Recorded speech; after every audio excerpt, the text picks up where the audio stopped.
Hello everybody, welcome into our latest live video. It's Friday the 25th of April 2025. I'm CareyHolzman, and today, well, we're going to mix it up just a little bit. We've been showcasing a lot of very budget mini PCs, which are Windows 11 compatible, that you can very easily afford to replace any old Windows 10 computers with the state of mini PCs today that are likely much faster than whatever your non-Windows 11 compatible computer is. With regards to CPU power or performance, it's all measured differently in modern processors.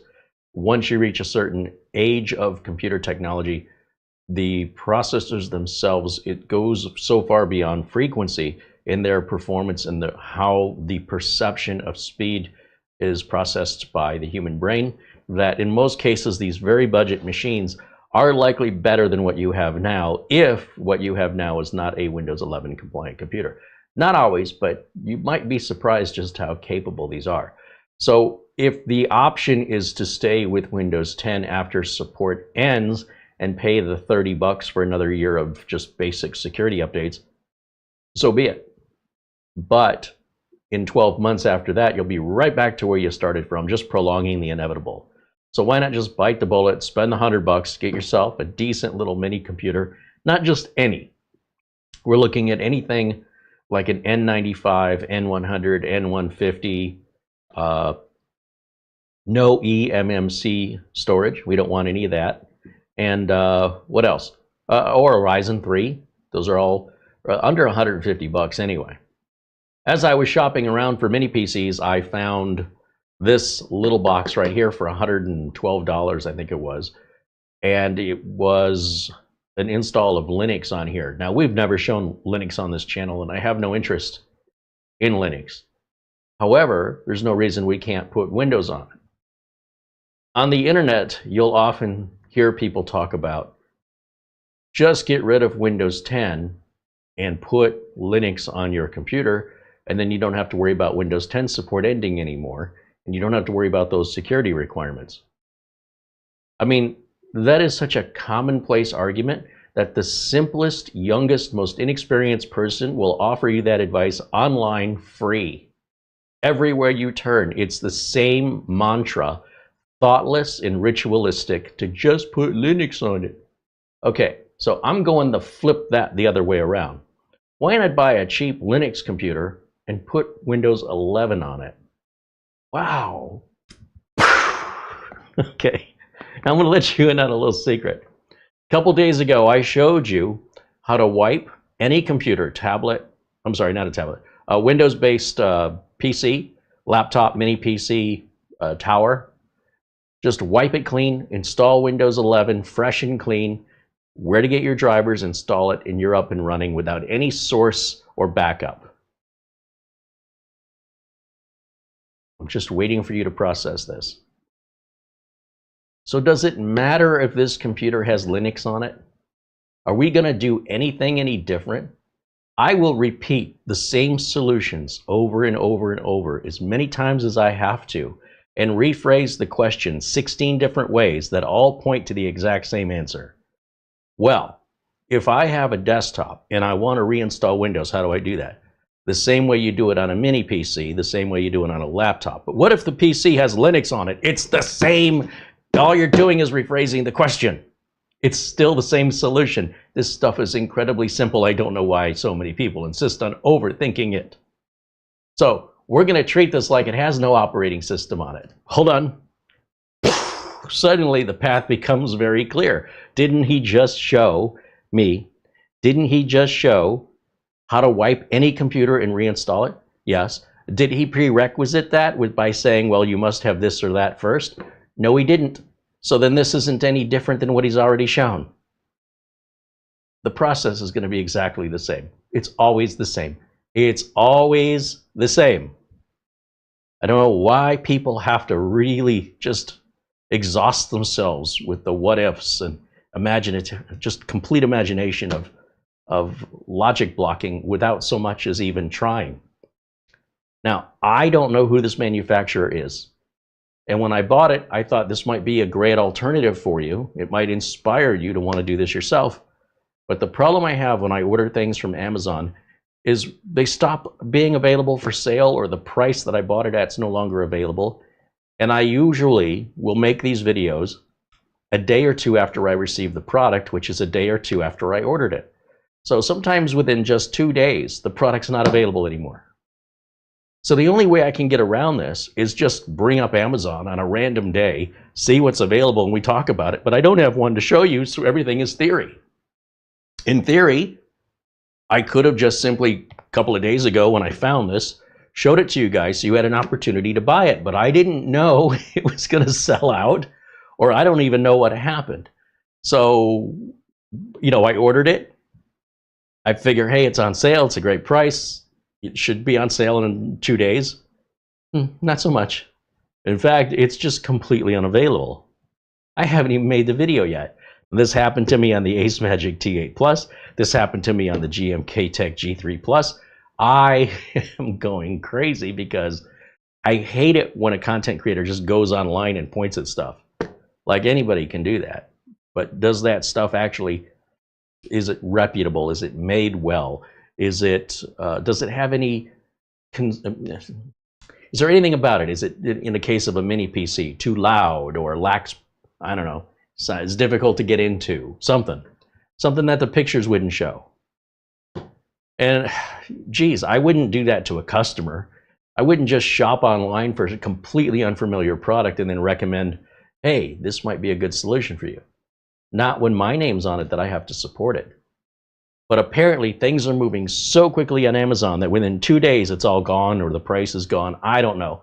There's no rhyme or reason. There's no countdown timer. There's no end date, and there's no inventory count on a lot of Amazon products. So now I'm stuck showing you a machine you can't buy. Except Mara found pretty much the exact same machine, and the only thing different is the company name on it. So clearly this company is a trader, not a traitor, a trader, and they trade. They don't build. They're not a manufacturer. So this is a whole nother concept that we're going to talk about. You see a lot of it on AliExpress, a lot of traders, but also a lot of manufacturers. And sometimes the manufacturers may have their product rebranded by the traders. And you see the same product over and over, and you scratch your head thinking, well, who makes it? Yeah, that's what manufacturing has come to at this point, at least in the mini PC space. Let me say hello to everybody before we get started, and we'll take a look here at the Amazon page for this in its description. Eugene Eldago joins us, says hello. There's Darren Gilholm and Eddie Casanova. Lawrence Pierre says hello. I also see Mark Baggett, L. Perez, Tony Aindow, Marsman50 joining us, David Graham, Kurt Schlegel and Mark Gaines joining us, saying hello. Thomas MacT, now a member for 31 months. Thank you, Thomas. Hello, Carey and Mara, he says. And everyone else in the chat room. Welcome in, Thomas. Thank you for joining us. Thank you for continuing your membership here. Doman 2000 and Patrick T, as well as Scott and Martin Postema, all say hello here in our chat. Dustin Fuller, Ben Laird, Ben is out there in Scotland, says hello. Claudio Ventura says hello from Portugal. Brian Rempel says hello, as does John Williams. There's Buster, our friend Peter Laycock. 10-pound super chat says hello, Carey and Marlena. Everyone in the chat. All the best from Bonnie, Scotland, where the temperature in Edinburgh is 53 degrees Fahrenheit or 11.66 Celsius. Warming up. It's warming up for you, Buster. Good to see you, my friend. Thank you for your super chat.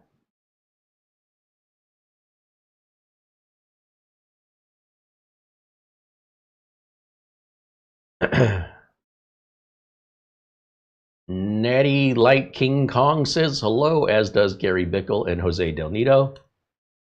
I also see our friend Charlie Purdy hanging out here in the chat saying hello. Dennis Kine and Easy Otter, 3D Everything, all jumping in along with Victor Torres saying hello. David Chandler says hello.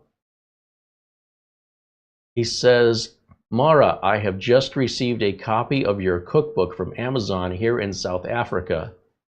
I can truly recommend it to people that want to eat healthy. That is awesome. Thank you for the feedback, David. Yeah, Mara has a self-published cookbook on Amazon available, and we have a link for that in the video notes. We've talked about it in previous videos if you want more information. And it's there for people that want to eat healthy without giving up, flavor and texture and happiness. True. It's possible now with all the different substitute ingredients they have for flour and things that are carby, have a lot of carbohydrates, as well as sugar substitutes that are not sugar alcohols that are just getting better and better. Now, I understand some of this stuff is not available in other countries for different countries have different requirements to determine if something is safe for human consumption. And yet it's kind of funny to me that in the United States, we're typically the ones more cautious to get anything, or slower anyway, to get anything approved. But in the case of things like allulose, it's being consumed by the tons here in the United States for a couple of years anyway. And Europe and Canada not allowing it. We don't know if it's safe. I mean, do you know it's dangerous? Well, we don't know it's dangerous either. Then anyway, so that's one of the little struggles, is that there are some great alternatives that for common ingredients that are the thing that the other substitutes made everything taste like product packaging. But now they're getting really, really close, and in some cases, especially if you really like this flavor and texture, may be preferential to you. Believe that or not. So, I think diet soda is a great example. I can't stand diet soda. And at the same time, there's people that absolutely love diet soda. I don't know if that's an acquired taste or if they just made the sweeteners to a point now where, I've had some zero sugar diet sodas that are sweeter than the original with high fructose corn syrup or sugar. I don't like it because it's too sweet. Isn't that weird? So anyway, thank you for the feedback, and we appreciate that out there in South Africa. Dazzle555 says hello. And let's see.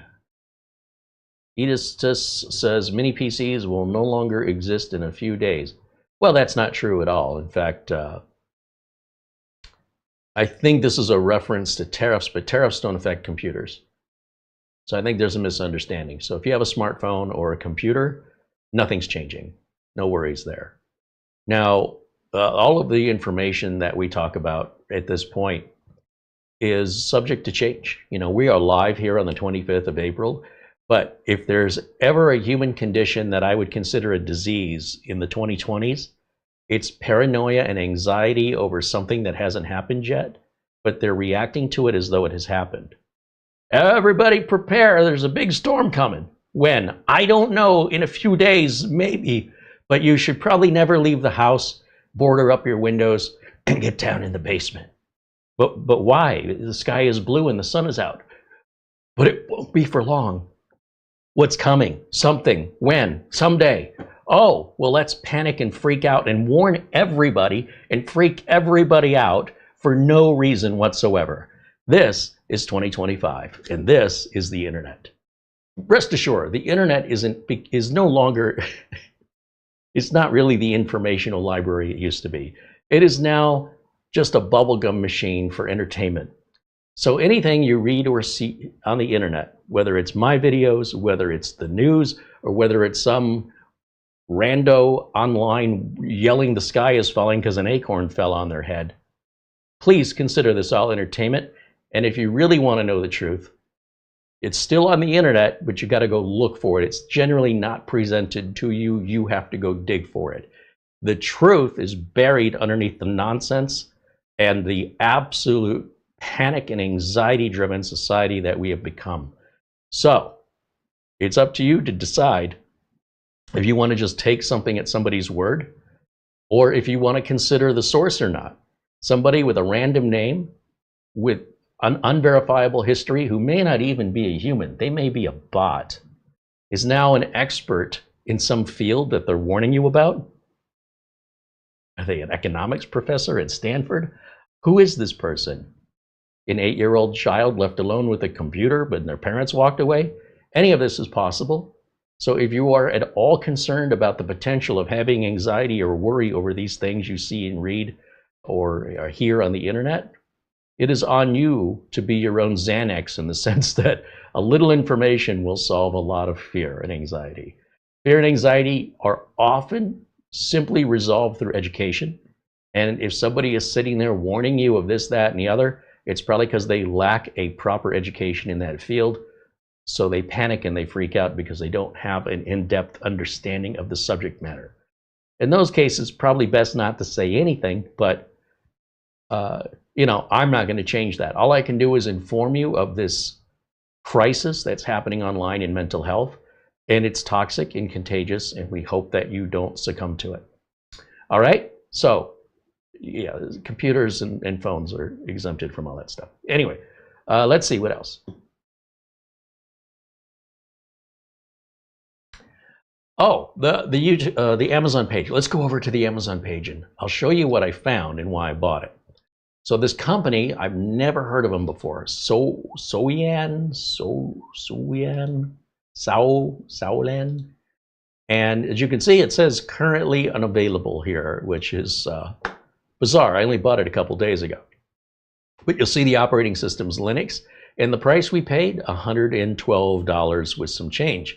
But it is equipped very similarly to other $130, $150 mini PCs. The only difference that I can tell is, of course, the name Soayan. The overall case design is similar but different. It's that blue color with a simulated wood grain. And what a bargain of a price. 8 gigs of RAM, 256 storage is pretty much standard on these budget machines that are, again, for most people, more than enough and far better than what they currently have, if what they have is not a Windows 11 compliant computer. I believe this is a Windows 11 compliant computer because of the N150 processor, and nothing makes a computer a Linux computer other than the operating system. So the only difference between a Linux computer and a Windows computer is the software you put on it. The only difference between a sports car and a slow car is the driver. It's not the car, right? So if you're driving a car fast, like a sports car, or you're driving a car very slowly and safely, like, a certain demographic, old people. It's not the car in most cases. What's changing is the driver and how they drive it. So think of your operating system as the driver and the computer as the car. All right. Now, Mara did a little research and she found this computer, which looks eerily similar. Same specs, same simulated wood grain, but it's an iDo PC. iDo? Is that some new Apple iPad? And iDo. All right, iDo. There's a $20 off coupon right here, so that'll bring that price down to $119. Otherwise, it's the same, right? The operating system is OS. I don't know what that means. Does that have Windows? Does it have Linux? Ooh, I don't know. I have no idea. Are there any reviews on these? We've got links to both of these if you want to look at them yourself. It's DDR4. I think this is all exactly the same. And again, OS just says OS. What's your serial number? My serial number is serial number. Okay. What's your address? It's house number street. House number street. Okay. All right. So I don't know. Look, we get these manufacturers that don't speak English natively, and I'm not sure they're doing this on purpose. I think that they just aren't answering the question properly because they're not understanding the question. But look, they're pretty decently equipped. Even at 120 bucks, it's only about $8 more than we paid for what is essentially the same exact thing. And you can see you can get it with 16 gigs of RAM and slow down, Carey. 16 gigs of RAM and a terabyte of storage for $188. There's a $21 coupon. That's going to bring that price down to about $167. And then here you can just go, say, middle of the two with 16 gigs of RAM and 500 gigs of storage at $152. Apply that $20 coupon, you're at $132. That's only about 20 bucks more, and you get twice the storage. Other than that, it's the same. Okay, that's all I wanted to share with you. Let me come back over here to camera 1. And we'll jump over to the chat room so I can see you guys. There you are. Oh, Katrina H. joins us and says hello. There's Chris Garrett and David Chandler saying hello in the chat. Welcome in, everybody.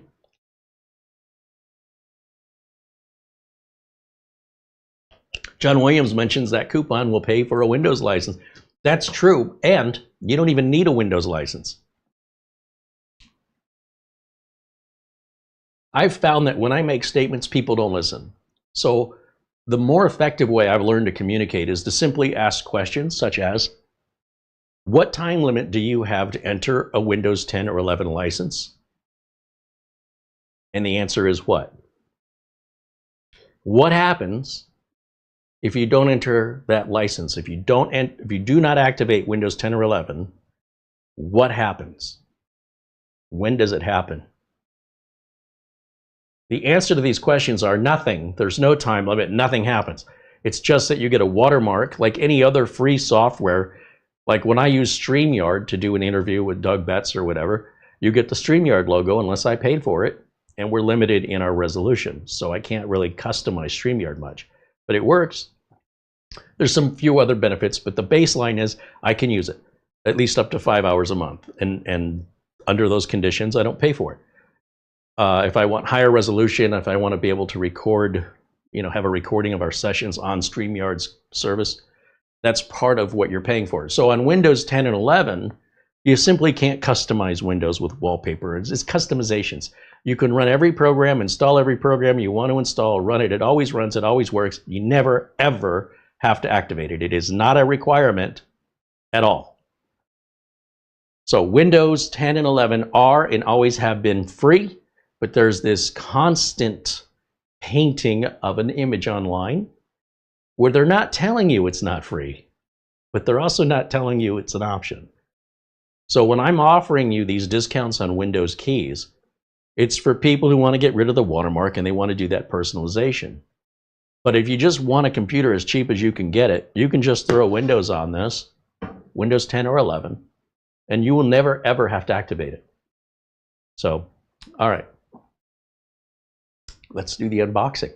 So I got my Windows 11 flash drive. I got my keyboard and my mouse. I am all ready for today's video, and my knife so we can do this live and unscripted and unrehearsed. Let's see what we got.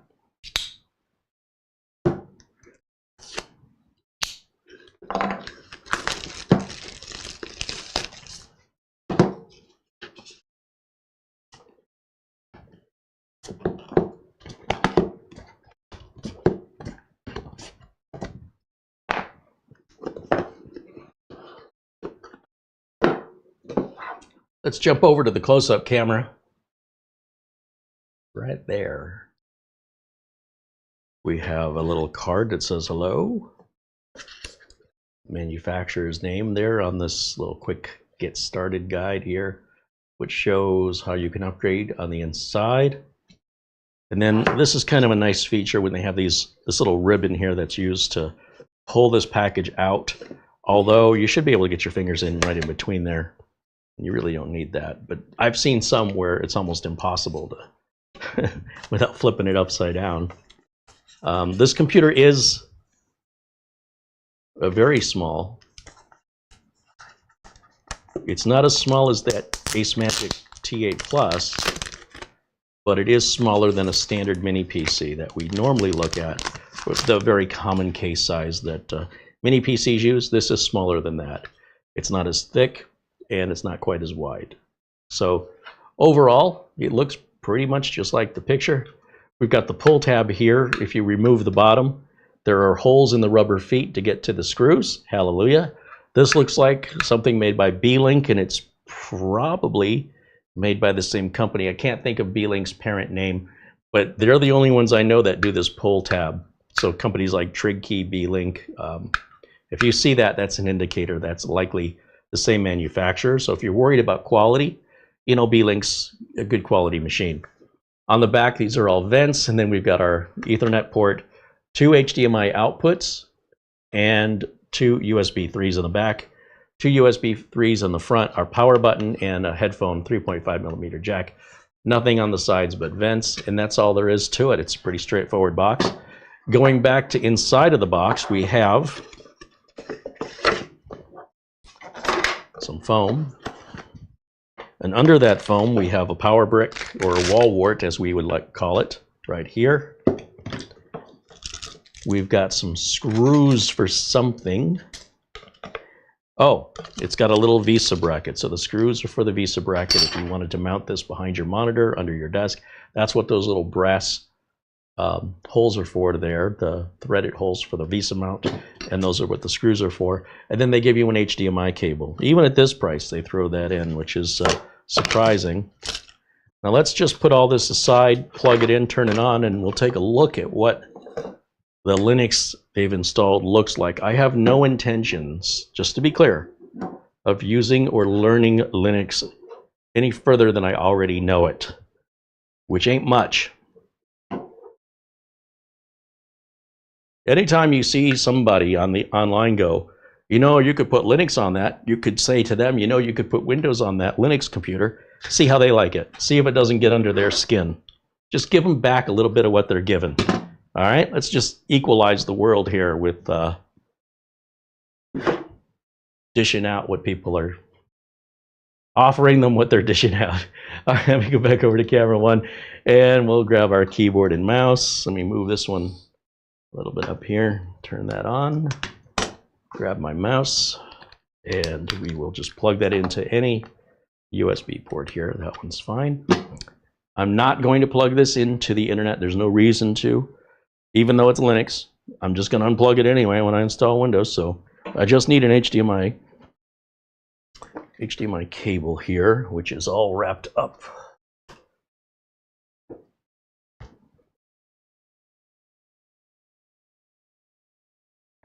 I don't know how I am so good at tangling all these cables up, but man, if I could make money doing that, I don't even try. Really good at it. All right, there's our HDMI, and then I have to give it power, so I have to plug the little wall wart adapter in here. So let me grab that, and we'll plug that in right there. Okay. All right.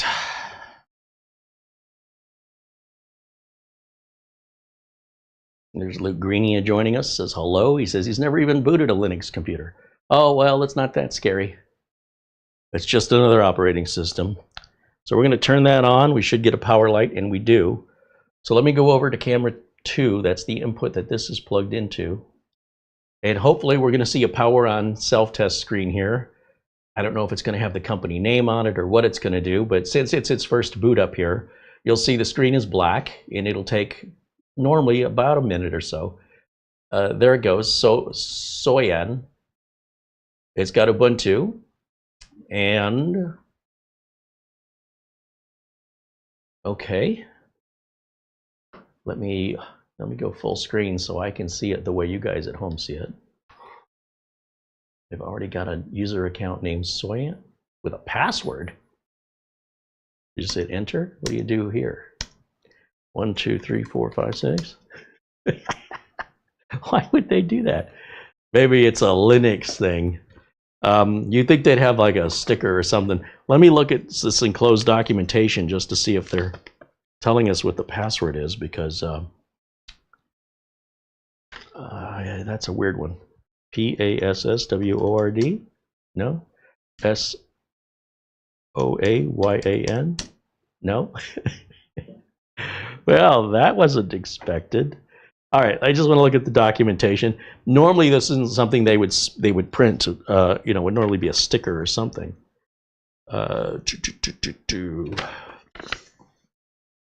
No, it doesn't say. You know, the documentation just tells us what the ports are, the VESA mount bracket, how to use it, as well as where the connections go for power or USB, and then how to do a RAM or SSD upgrade by taking the bottom off. All right, so pretty straightforward, simple stuff here.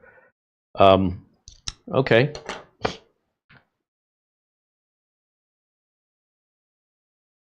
Barry Klein says, is there some particular reason you have Linux on your naughty word list? I'm glad He booted into the thing so I could see what was loaded.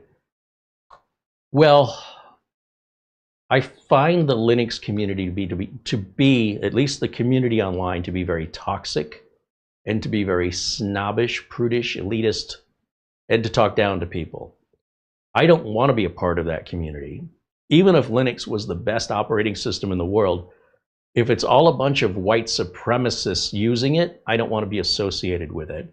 And I don't see this as a far cry from that. They're computer supremacists, okay? Which to me is kind of the same thing.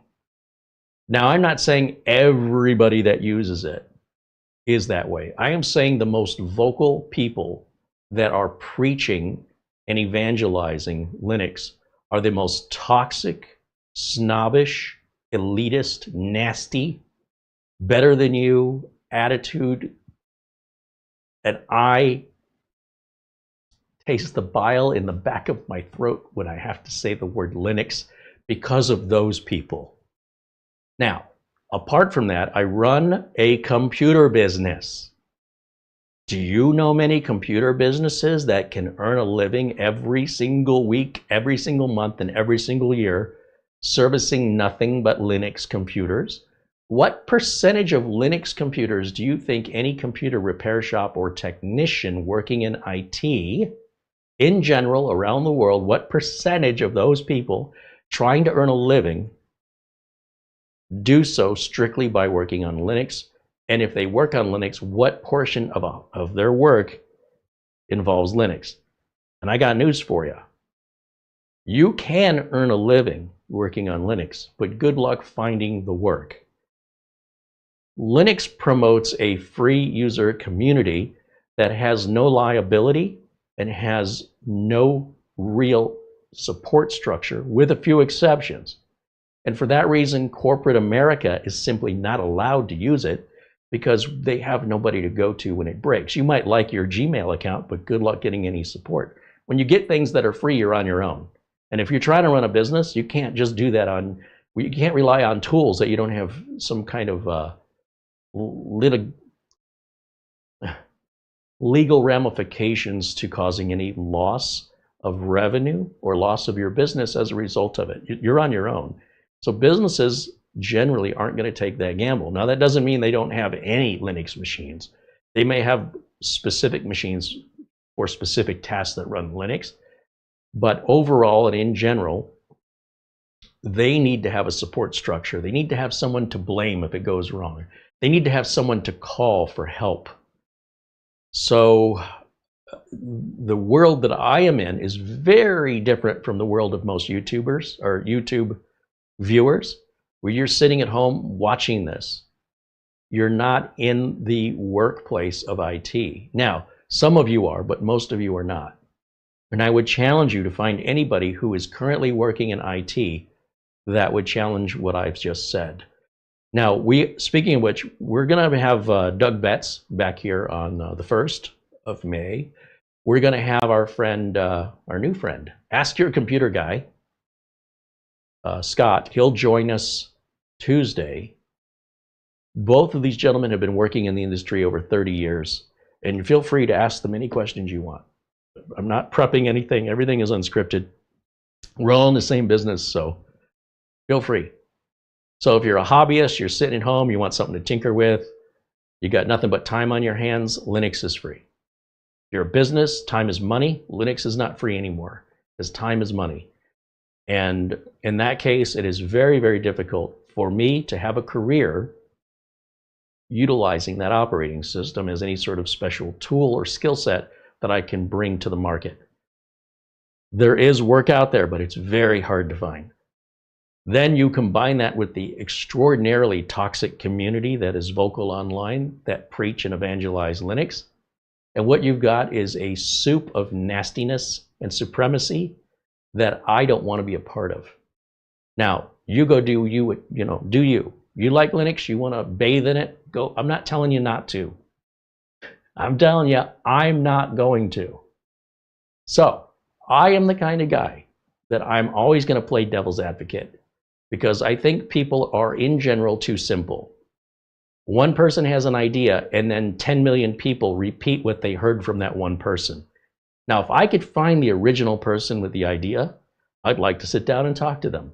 But listening to people just parrot back something they heard from somebody else, no one got time for that. So, in my opinion, when I see a bunch of people all behaving in a certain way, I see a mob mentality that I find disgusting. So if the mob is all going this way, I want to go the other way. When the mob is Linux users being toxic online, I want to be toxic back to them. And I want to say, you know, if you could put Linux on it, you can put Windows on it. Now imagine if I went into YouTube channels that focused on Linux, the way some Linux viewers, evangelists on YouTube, will come into Windows channels and say, just put Linux on it. Imagine if you did that over on a Linux channel and said, just put Windows on it. Just imagine what the response will be from that community. So they think it's okay if they do it to you, but it's not okay if you do it to them. So I'm just giving them back a little taste of their own medicine. And further, I want to educate all of my viewers that there's another side the Linux users aren't telling you. And I'm not just going to tell you, I'm going to show you. So today, we're going to take Linux off of this, and we're going to put Windows 11 on it. And we're going to do the same exact process as if it never had Linux on it to begin with. Nothing's changed. Now, if for some reason, because in full disclosure, I've never done this before. In theory, there's no reason we should not have any issues with finding drivers or anything. It's the same old car, just a different driver, okay? But just in case, just to put it out there, if we are unsuccessful for any unforeseen reason in getting this over to Windows, we can always put Linux back on it. But I've already made it clear, I don't want it with Linux on it, and I have no use for it with Linux on it. And it was so cheap at 110 bucks, I thought it would be worth the example that I can show you in real time, in real life, unscripted, unrehearsed, in one live take, so that if it inspires you that you want to do this for any reason, you know that that's a decision you have, not listening to somebody tell you you have to do this or you have to do that. This is not what attracted me to computers. What attracted me to computers was the individualism of how we choose to use our computers, the software we use, the way that we use it. I don't care how you type. Are you a touch typist? Do you type with one hand? Do you type with two fingers? I don't care. I don't care. Do you do text to speech? Knock yourself out. But know that you have these options, and you don't have to do something simply because that's how somebody showed you. Because they didn't show you all the ways. They showed you one way. It's like somebody says, I have taught you everything you know, but I have not taught you everything I know. You see the difference? So I just want to raise your awareness so that you understand whatever you're seeing or reading online, that is not the whole story ever. Never, ever. Okay? And if you don't go looking for more of that story, like the other side of the story, or other caveats, or details that were not covered, because you wouldn't know they weren't covered if you weren't familiar with it, and you don't research it, then you're left thinking you've got everything, and you don't have anywhere near everything. And if you don't go looking for it yourself, well, ignorance is bliss. So this is what ends up happening with people just repeating the same old things over and over and over. It is thoughtless, ritualistic nonsense that is just static noise to me. When people come up with their own ideas and they're not plagiarizing somebody else, I respect that, okay? Or if they want to cite their source instead of taking credit for how smart they are because they're just repeating back something they read or heard somewhere else. Again, you know, if you can cite it and give credit where credit's due, I have much more respect for that information. Or if it's coming from somebody reputable, not just some random name online. If you're using a random name online and nobody knows who you are, then why do you think anybody cares what you think? Why would you even take the time to tell people if they don't even know who you are? If Mr. Beast wants to come in here and tell me how to make videos, I am all ears. He has 100% of my attention, and I greatly appreciate it. But if Beast Mister pops in the chat room and starts telling me how to run a YouTube channel, I'm going to boot his ass out. Okay, just so we're clear. Sorry, the Generation X in me just came out. All right, so we're here to help. We're here to encourage you to think for yourself. Stop letting other people think for you, and stop assuming that when you accept the information that they've given or offered, that you think you just got every bit of information and all the details and all the caveats, because you didn't. I guarantee nobody is that thorough. It comes through research and how much time you want to spend on that research and how in depth you want that knowledge. Okay, so this is an example of that. Right now, today, let's put Windows 11 on this computer, and we're going to essentially do it exactly the same way as I've already shown you how to do it for other reasons. The reason doesn't matter. The process is the same always. No exceptions. So, am I right or am I wrong? Let's find out. I'm going to plug my Windows 11 in here. And you know what? I don't even care what the password is on there. It doesn't matter. I'm going to, let's see. Let's go to, where's my camera? Okay, so camera 2, I'm going to just pull the power on this, right? And then I'm going to plug this back in, and I'm going to hit the power button. And then I'm going to switch over to camera 2 while pressing delete. And hopefully that'll get us in the BIOS. Mark Roberts said our password should be Ubuntu. It doesn't matter. I was just trying to demonstrate it. He said the password may be written on a sticker in the bottom of the unit. Yeah, it could be. Did I miss my opportunity? I think I might have. I'll take a look at the bottom, just out of curiosity, really, for the desktop here. I didn't mean to reboot it, but let's see. F7 to enter the boot options menu is what it says on the bottom. No password is written on the bottom. There's no sticker. The only sticker is the model number. So I'm going to hold the power button in until the unit shuts off here, and you'll see that it says, you know, the Elgato capture card. That means the unit's off. Now I'm going to turn it back on, which in just a second here, there it goes.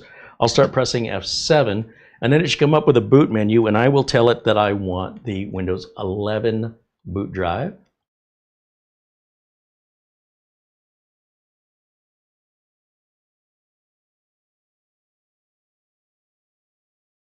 So I'm just pressing F7. Okay, there's our boot drive for our Windows 11 setup, and just hit enter on the first partition, and then we begin our Windows 11 setup the same as we've always done it before. Now, when this comes up, we're obviously going to have partitions that pre-exist, no differently than I showed you in the other video where we wanted to wipe the previous Windows installation out. But we always want to make sure on a clean install of Windows that we completely nuke the drive so that we have no partitions on it to ensure our success. So I'm going to just hit next here, next here, next. Oh, I got to hit the agreement here. And it wants a license key. I'm going to click I do not have a license key. This is the part that makes Windows free. And of course, you will get the watermark, and you will not be able to customize Windows like personalization features, but everything works. We'll do Windows 11 Pro only because when I do buy a license for it, I will buy the Pro version only because it's like $2 more, even though there's no reason really to put Pro on there. Anyway, so we'll hit next and accept. So when I tell you there's no reason to put Pro on there, I'm talking to the average home user. I don't know of anybody personally that needs Windows Professional other than in the business world. So all of these disk zeros, this is our main solid state drive, and it's got 3 partitions and then an allocated space. We're going to click on each of these and hit delete partition. And every disk 0 partition is going to be removed until there's only one disk 0 left with a total unallocated space of the size of the drive. See how we have unallocated space here and here with a partition separating them? When I remove that partition, these all combine and become essentially one big empty unpartitioned drive, as though it were brand new out of the box. Now disk 1, that's our USB flash drive that has our Windows 11 installer. So disk 0, unallocated space, we'll hit next. It's going to confirm this is what we want to do, so we're going to get that screen in just a moment. And yep, hit the install. Now, as this installs, we can look for where the drivers might be for this. I'm not sure what kind of hardware this has inside of it, besides knowing it's an Intel N150, but knowing that so many different manufacturers or traders put their name on it, any of those that have a website should be interchangeable with the drivers, because it's all the same under the hood. Now let me jump over here to camera 1 right quick, and let's go to, I'll put myself in a corner here so you can see what's going on right there, and I'll look in the chat room and see what you guys have to say. Andy wants to know if Windows 10 Pro keys still work to upgrade Windows 11 Pro. Yes, they do. That will probably be in effect until the end of support. Although Microsoft can legally end that at any time, I imagine it's more important than ever as people wait for the last minute for Microsoft to encourage people to do it because it's free, that you can pass your Windows 10 key on. But that won't be forever. So at least until, likely, until the middle of October of this year, that remains free and always has been since Windows 11 was ever introduced for years now. It has not changed. So thank you for the question, just to clarify that.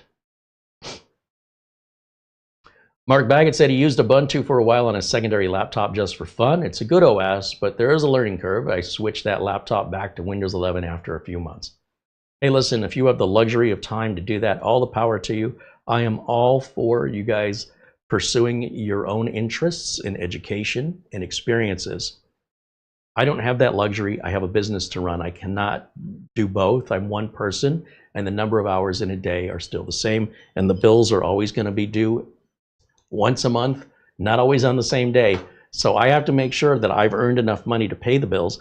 And if I've earned more than enough money to pay the bills, that money goes in the bank for next month's bills. And if I ever reach a point where I've got so much money in the bank that I don't have to worry about the bills for a few months, then maybe I'll sit down and play with Linux. But until that day, it's a luxury I cannot afford. I have bigger fish to fry. And you know, for people who want to do that, I am not discouraging you and I'm not insulting you. I am simply putting down the toxic community that is a portion of Linux users that are very vocal online, and one of the reasons that that puts me off is that community. So again, I want to be very clear, it's not the entire, just because you use Linux doesn't mean you're that way. But those who use Linux who act that way follow a stereotype that I just find absolutely reprehensible, because it's so simple and it's so thoughtless, and it's so, the behavior is just the opposite. It's like, we're smarter than you. Well, if you were smarter than me, you wouldn't behave that way. So, you know, you're saying one thing and you're doing something else. It's hypocrisy at its best. So in any event, those just, I have very strong feelings about it, because the strong feelings coming from the portion of the toxic community are equally strong, and I just return back what I'm getting. Now, not all Linux users are that way. But the ones who are the most vocal, those are the ones that raise red flags for me. And finding somebody who is level-minded, who is also vocal about Linux Online, those are hard people to find. They do exist. Rest assured they exist. But unfortunately, it's up to you to have to sift through all the noise to find the good providers of information. And they do exist. I guess the same is true with Windows in a way, with there's a lot of bad information, but I don't really hear the pomposity of people going, well, I use Windows, so that makes me better than you. I mean, that just doesn't happen. At least not, I mean, it's got to happen at some point, but that would be very difficult to find, as opposed to the other way around. So that's why if I come across quite strongly on this, this has been going on for 30 years. You know, it just never stops. I've had enough of it. You don't know why somebody that loves Linux is going to come onto a Windows channel.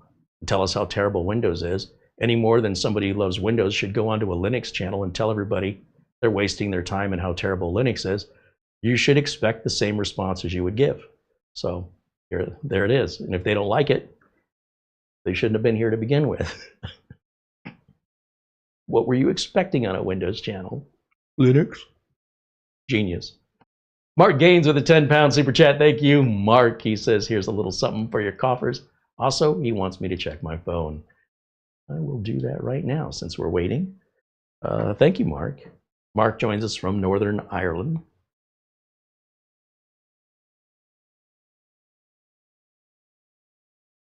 Trying to grab my phone.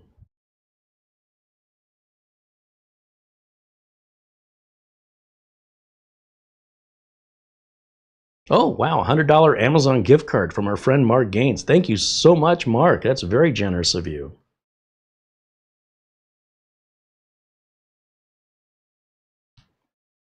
We should be rebooting one more time here, as all of the installation files should be installed. When this machine reboots now, we should go through the out-of-box experience. You'll see this doesn't take a very long time. Now, when it comes to drivers, we have to, what I would do is, first of all, get Windows set up the way we want it, then get all Windows updates, and then see what's left over once Windows Update is completed, what, if any, drivers are undetected in the device manager, and then we'll go and get those. But they should all be standard, shouldn't have any problem locating those. So we'll cross that bridge, and then we will have effectively the same as any other N150 8 gig 256 gig MS mini PC, but we paid a little less for this one by about $10 because it didn't have Windows on it. Now, our Windows license may be free if you're upgrading from Windows 10 Pro or Home, as the case may be, or our Windows 10 license may be like $15, which then puts us over the price of some of the on-sale mini PCs that already have Windows 11 on them. This is more for, I'm not doing this for economic reasons, not yet. I'm doing it because I want you to know what your options are. And for all I know, you may just enjoy doing this anyway. There are people who absolutely do not trust a Windows install that sources in China because the American propaganda machine wants Americans to believe that everything the Chinese do in some way spies on you or is bad. And yet we still buy their products and we still complain if there's going to be tariffs that are going to cost us more. But at the same time, we also believe they're spying on us and they're terrible, you know, the government's terrible. And so why are we doing both, right? If you don't like them, stop buying the stuff if you think that's what they're doing. Now, the Chinese government does have the ability to force a manufacturer to abide by whatever they say to do, but you think every manufacturer in China, you think the government's that big that they can just, no, it's ridiculous. So anyway, regardless of whatever makes you feel good, if you just don't trust the OS install and you want to do the clean install, this is still the same process regardless. And really, if you feel that way, stop buying the Chinese stuff. If you think that's what they're doing, why would you keep sending them your money? That's just bizarre American behavior. All right, let's go to finish up our install here. We're going to go over to, let's close out camera 1 here for a moment. That way I can see the whole screen. And then, of course, United States, yes. Now, this is our copy of Windows 11 that we downloaded directly from Microsoft for free, which I've shown you how to do in several videos. It is completely free and it's 100% legit. We're not getting the site, we're not getting our download of Windows 11 from a sketchy website or Pirate Bay. It's not worth the risk to get a virus or an infected machine, regardless of where it's coming from. If it's not coming from Microsoft, I don't trust it. All right, I don't have internet. And that refers to making a Windows installation media installer. All right, so we're going to put username of user, enter, enter, and close that, and close that, and close that, and close that. None of that. That's the way I like it. Accept.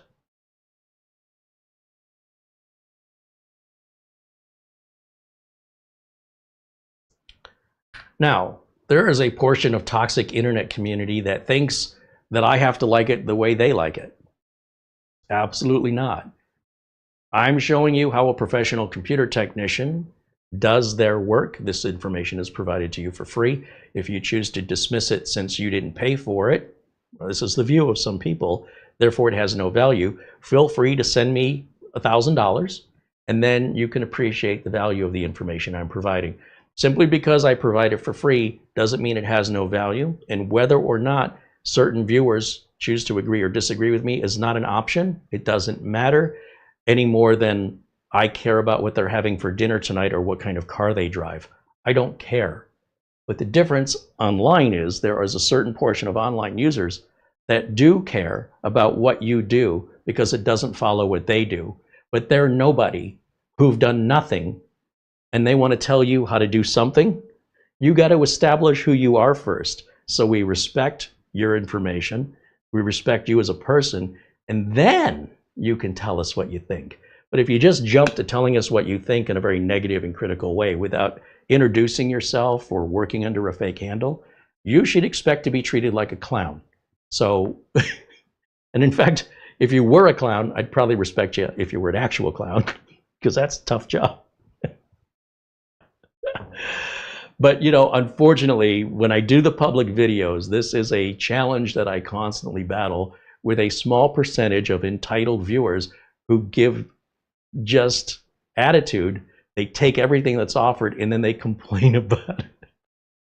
I promise if I was giving out $100 bills, there would be people online telling me I was doing it wrong.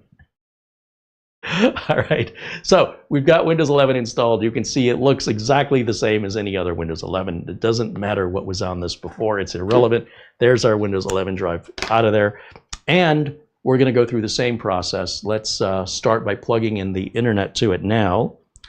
And I have my Ethernet cable down here. Where is it? Oh, it's over here. Okay.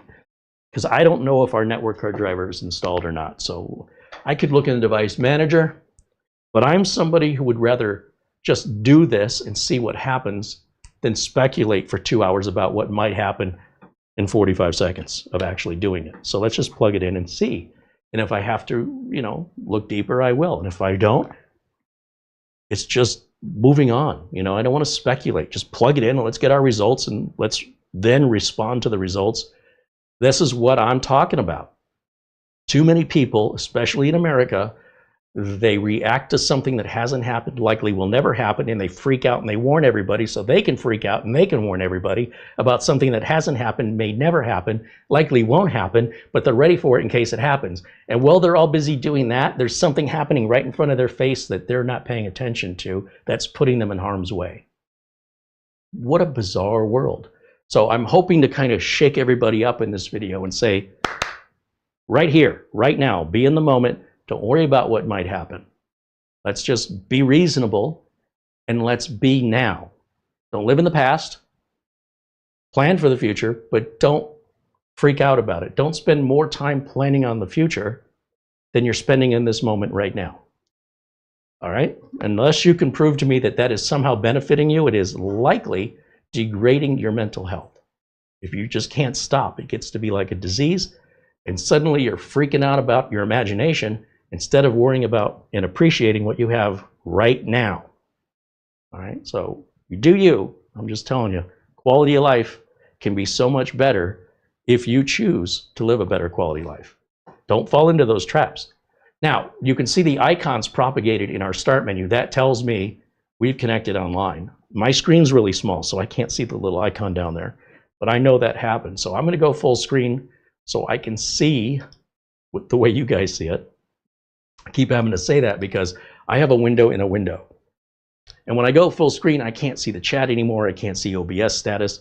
So when I'm in full screen, understand I can't see anything else. That's why my default is not full screen, but yours is, because you don't have all that other stuff to deal with that I do.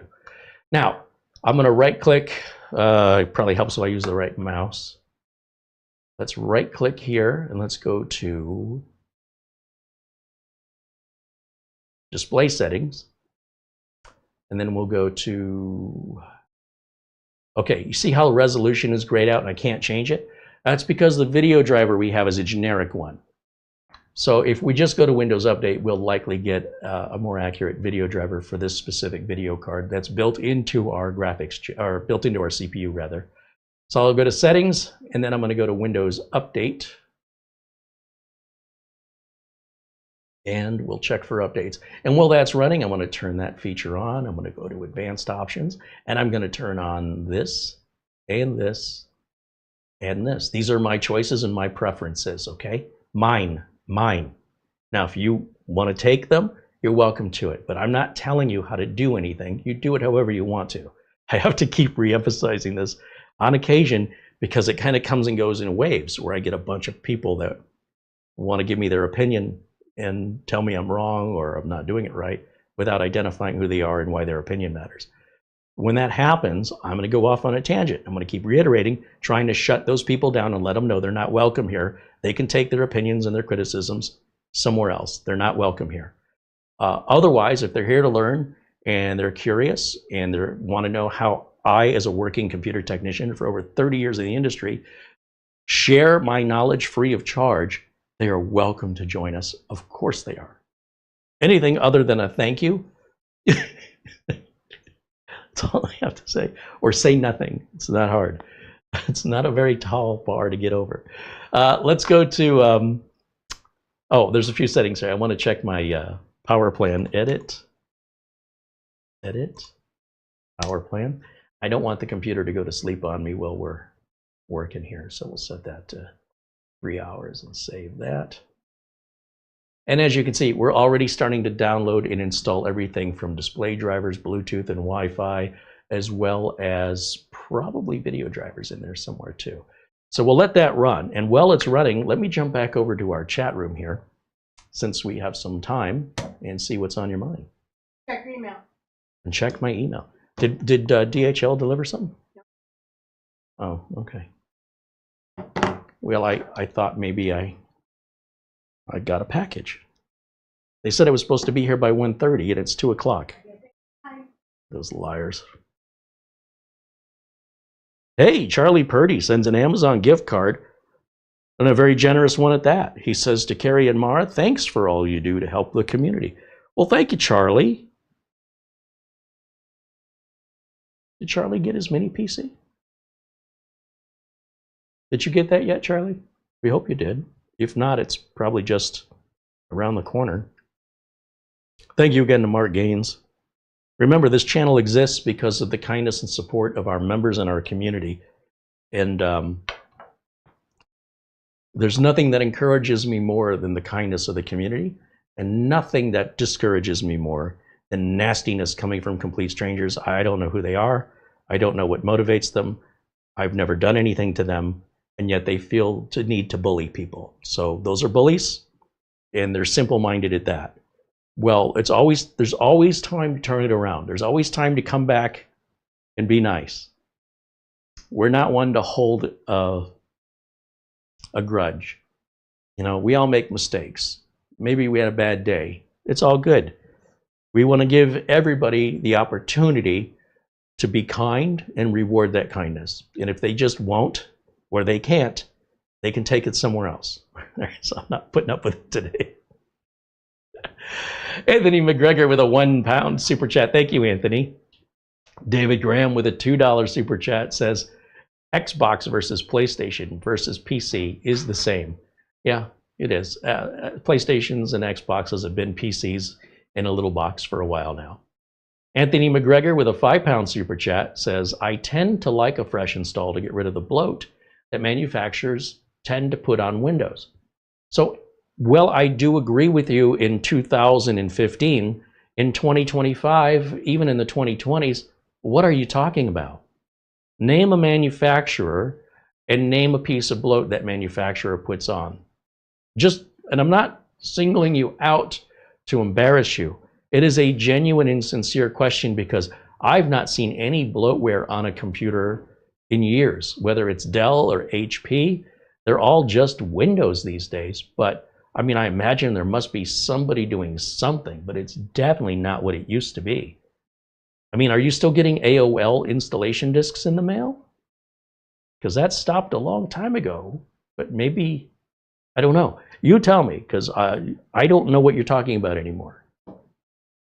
Asking you shall receive. Oh. Good job. Oh. Gimme. Was this in a bigger box? Yes, not by much. It says review unit. Oh. My precious. My precious. Looks like Minisforum sent us the X1 AI. Don't confuse that with the X1 AI Pro. Those are two different machines. And yeah, some content for next week, I hope. I will just set that over here. I was looking forward to getting that. So I knew they were sending something. I didn't know what it was. That's why I was anxious for DHL earlier. All right. So yeah, back to Anthony. Thank you for your super chat. But again, I'm not aware of any manufacturers putting any bloatware on anymore. I think that's a thing of the past, but you know, I don't know everything, so maybe there's a manufacturer that still does it. You know, when we install Windows 11, we get some shortcuts to stuff. Shortcuts to Spotify or LinkedIn, stuff like that. They're shortcuts, they're little 8K shortcuts. It's not bloat, it's not resource intensive, doesn't slow your computer down, and it uninstalls with a right click, and then you select uninstall, and usually within 3 seconds it's off the machine.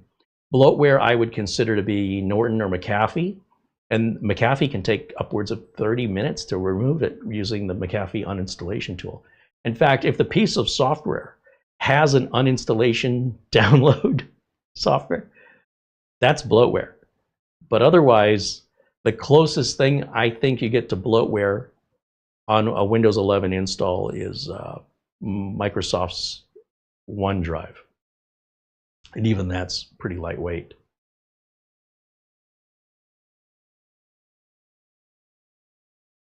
Mark Leibowitz said MSI pre-installs their Creator Center app, which is mainly upsell. I wouldn't mind so much, except that I've never seen the driver updater work properly. Well, fair enough. I've never bought an MSI branded PC, but I do buy their parts. And of course, the parts don't have anything pre-installed. So there you go. Fair enough. I know ASUS will still try to get you to put in Norton when you use their Creator Center or whatever they call it. But you just uncheck the box as long as you're paying attention. It's not, you know, something that you're just imbued, what's the word? It's not thrust upon you without your permission. So whether or not you were paying attention when you gave it permission, that's on you. And I'm not saying what they're doing is right, but it could be worse. But I appreciate that feedback, Mark.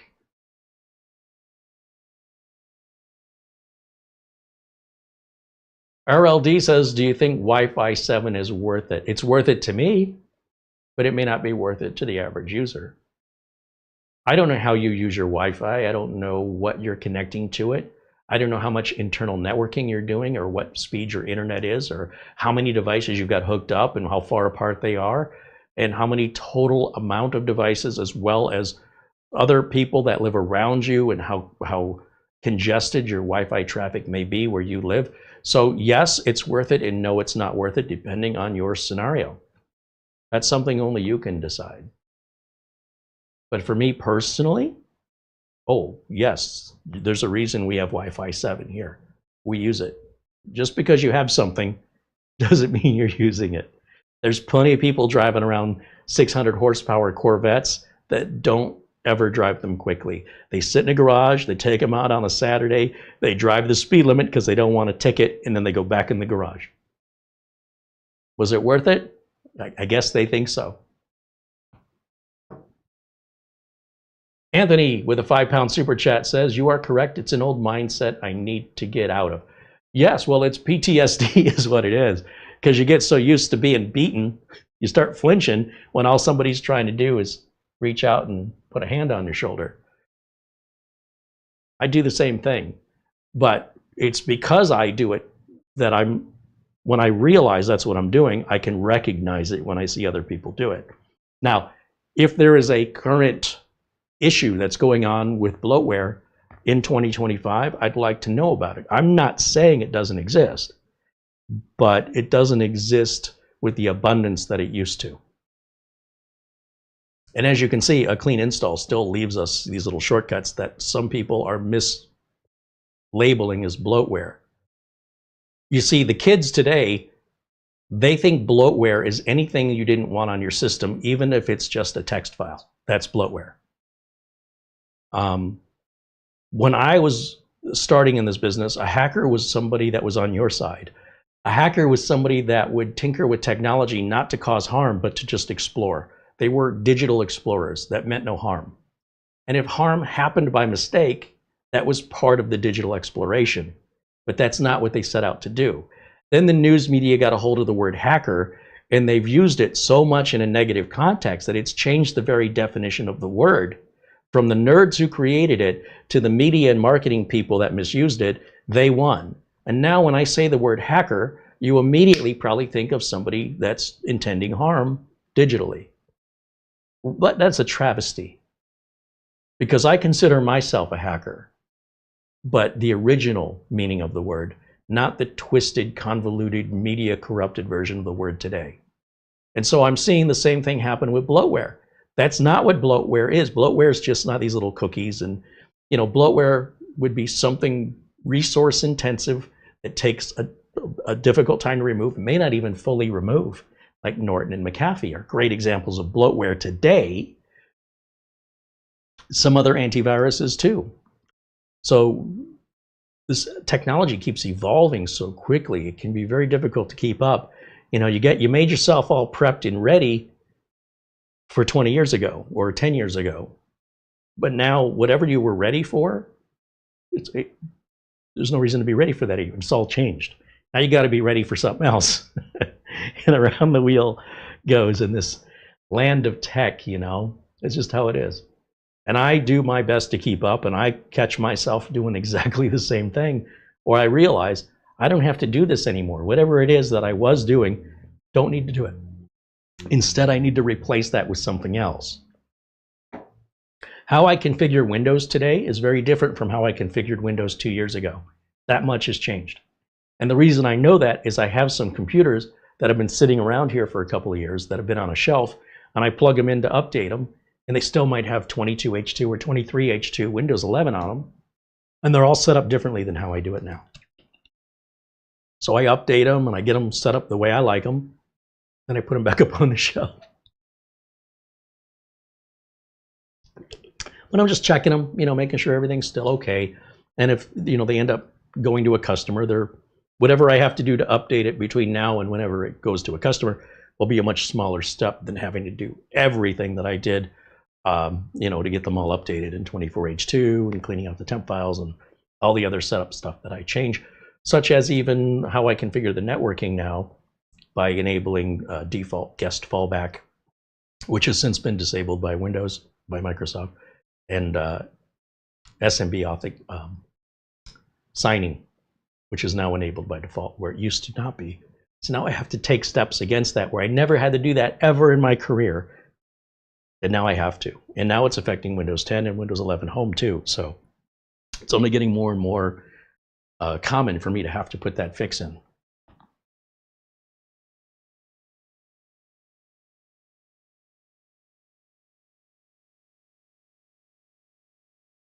What are the specs on the mini PC? So again, these videos, while they're recorded live, they have a digital video recorder or DVR mode, and you can roll back on this video like any other video and see earlier when we went to the Amazon page. Also, there is links to this product and a similar product in the video notes that you can click on and peruse. You can spend the next 45 minutes looking at the specs if you want to. We've already covered it, but just so you know, you can answer that question yourself to whatever level of detail you want by either, again, rewinding to see what you missed, or click the links in the video notes to take you to the product page.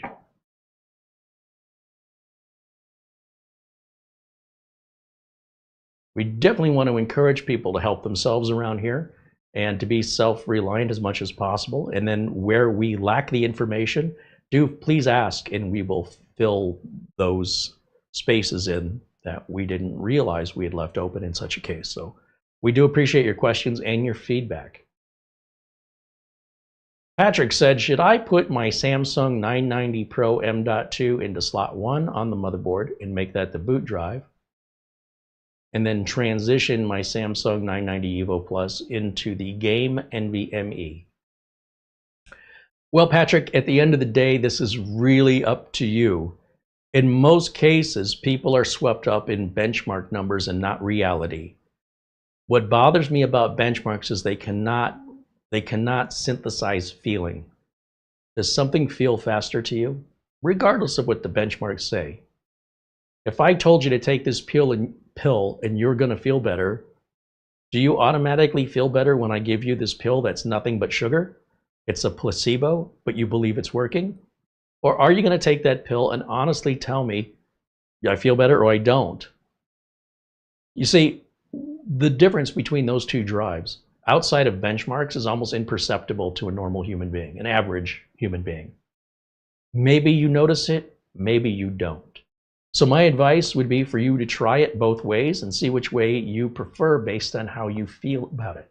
Does it feel faster? Does it feel slower? Does it feel more responsive? Does it feel less responsive? Is there any benefit whatsoever to having one drive in one slot and one drive in the other? Which one's your boot drive? I don't know, because they all work the same. The primary difference you're going to see is in benchmarks. So if benchmarks did not exist, could you blindly tell me which drive was which? And if so, would you have a preference? If so, then that's how you should install it. So some questions you have to answer yourself with experience, and no one, and I mean no one, can explain to you, for example, what balance is. Until you get on that bicycle and learn what balance is, you'll never understand it by watching videos or asking questions. You're going to fall down. How do I do that without falling down? Well, don't do it. But I don't want to fall down. Then don't learn to ride a bicycle. But I want all of the reward with none of the work. Yeah, me too. That's what I hear. No, I encourage you to try it. And then you tell us, hey, listen, I tried it this way, I tried it that way. There doesn't seem to be a difference, or there does. And what is the difference? What are you feeling? Tell us what the benchmarks won't tell us. How do you feel? Does it feel faster? Does it feel the same? Does it feel slower? Please, when you do that, let us know what your experience is, your interpretation of your experience. Ignore the darn benchmarks. They're just nonsense. That's the best advice I can give you. Your feelings and your impressions are far more important than any benchmark. You are the benchmark that matters.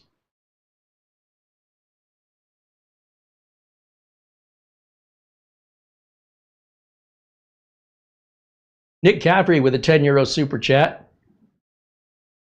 Sorry I'm late. My new phone is fighting with my car. I know it's me, but even still, I'm very offended by them both. I'm with you, man. I'm with you. Gatorade support herewith. Right on. Thank you, Nick. I had a friend of mine. We were out to dinner one time, and he was trying to show me something on his phone, and he kept, hitting the voice search thing, Google, do this or whatever, and the phone wasn't responding. And he's like restarting the phone. He's doing all this stuff, and it's still not responding. This is a brand new phone. I don't get it. He's a technical guy. This is not, a digital immigrant. He's been working with technology as long as I have. And we were sitting at dinner, and I said, maybe your phone is still connected to the car's Bluetooth, and when you're talking into the phone, it's listening in the car. No, the car's off. It disconnects. I go, humor me. Go to your phone settings and turn Bluetooth off. Don't look at your Bluetooth settings. Don't look and see what's connected. It takes too long. Just drop down on your Android phone, hit that Bluetooth button, disconnect it. And he does. And I said, now try it. And it worked.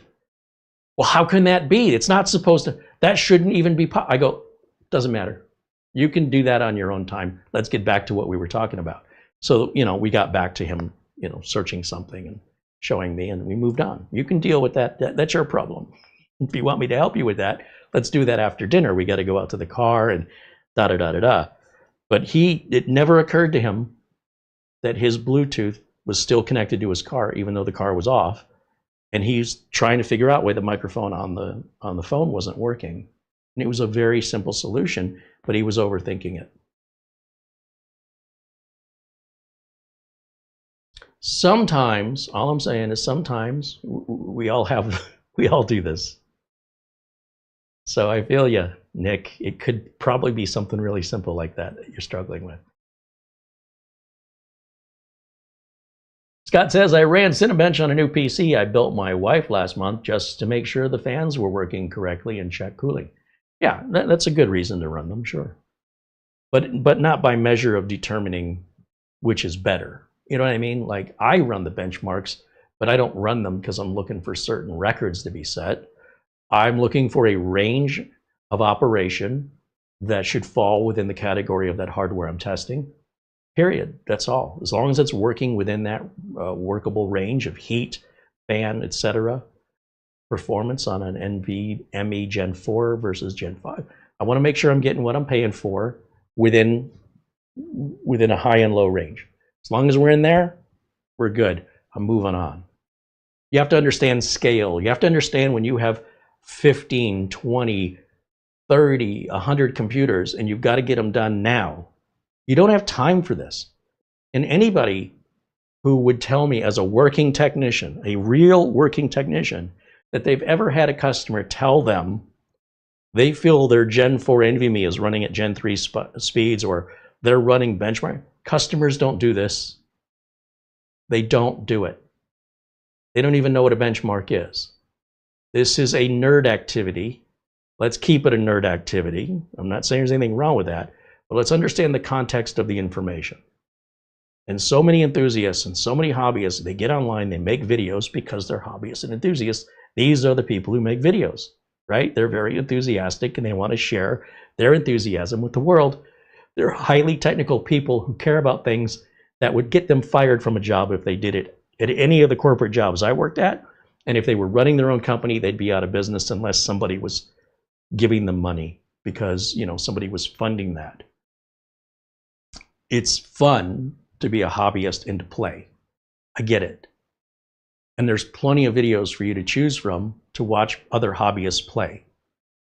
But that should not be the measure, in my opinion, that you should be trying to achieve. You should, in my opinion, be trying to achieve the level of reliability and performance combined with security that makes your system rock solid. That doesn't happen from overclocking. Okay, it's the opposite. And if it's good enough for a business where they're not pouring all this money into something to get this little tiny bit back, and at the same time, they can't afford to have slower machines that they don't want to replace because they're too cheap, hold up their productivity, limiting how much money they can make because the employee can only get so much done being held up by a slow computer. And right in there is this big fat middle where there's price, performance, return on investment, reliability, security. That, to me, is the most common sense, practical place anybody should be looking to get. When it's all said and done, the overall picture is, for the money we spent, for the reliability and security and performance we got, this is exactly the best place to be. But yes, if you want to spend $20,000 more on that Corvette because you want 200 more horsepower, the price per horsepower is not a bargain anymore. It was when it was $10,000 cheaper. Your price per horsepower was a better value. And whether or not you can feel 200 horsepower between, say, 600 horsepower and 800, I don't think you can feel it. I think you just believe it. But there's probably somebody out there who says they can feel it. And if they think it's worth that extra 10 grand for that little teeny tiny bit back, I'm not telling you not to spend your money. I'm saying I wouldn't.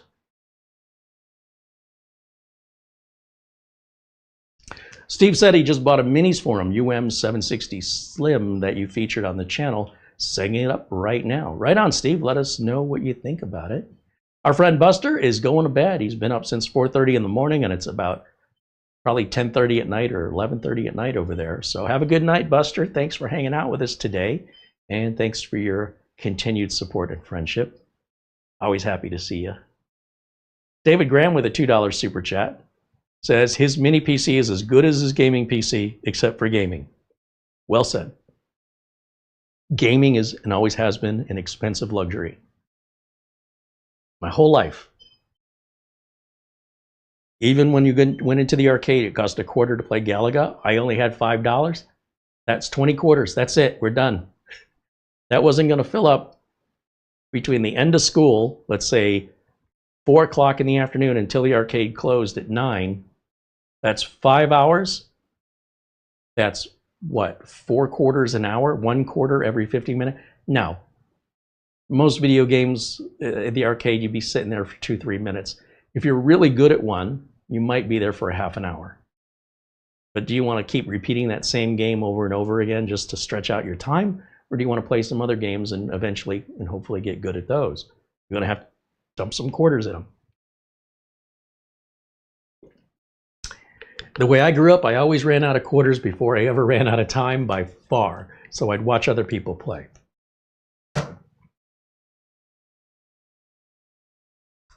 But in my world, in my perspective, gaming has always been expensive.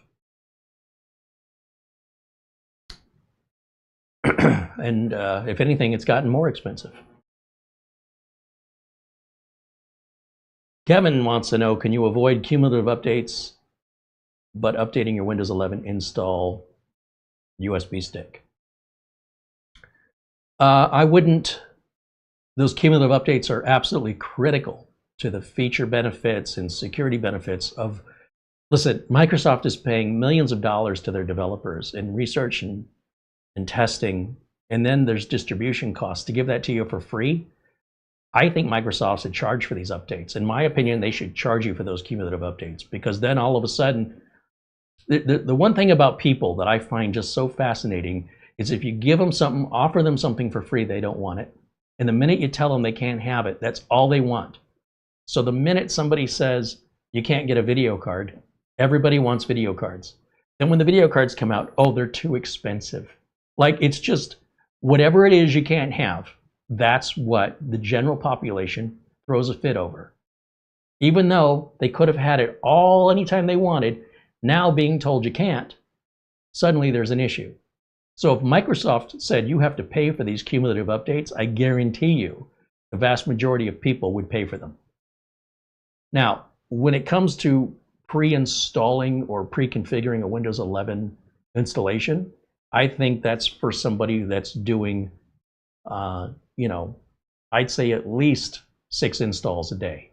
If you're not doing a minimum 6 installs a day, then what you're suggesting is, I want to spend 27 hours creating and testing a custom Windows 11 installer that I'm going to use twice in the next 6 months. You're out of your mind. Like, if you're tinkering and playing, go tinker and play, but that doesn't make any practical or pragmatic sense to spend all that time customizing something, investing 15 times the amount of time it would take you to just do it when you install. Now, if you had 6 or more installs a day, I still wouldn't do it, because every time Windows updates come out, you're going to have to keep revisiting and reprogramming it and retesting it. And oh my gosh, you've just undertaken a burden that I guarantee you're going to get sick of at some point and stop doing it. You are not going to maintain it. I promise you. You might at first, but after a while, it's going to be a chore and a burden, and you're going to hate it. If we were doing, say we're building computers and we're building 10 a day, we would have a custom system image that we would be restoring to each of those computers, which is faster, more efficient, and it doesn't require all the setup and nonsense. So in my opinion, there is probably a way to do what you want to do, but it doesn't make any sense why you would do that, because the time invested in developing and testing will far exceed any time gained. And because you'll have to keep updating it every 30 days, repeating the same testing and development process, you must be doing a lot of installs to justify that kind of an investment. So I don't do it myself, and I don't recommend other people do it. You're at scale, you do imaging. You're not at scale, you do individual installs. That's just the way I see it. There may be other YouTube channels that will focus more on that hobbyist activity of home lab tinkering. that may be a better place for that information. But I don't have it, and I don't recommend it.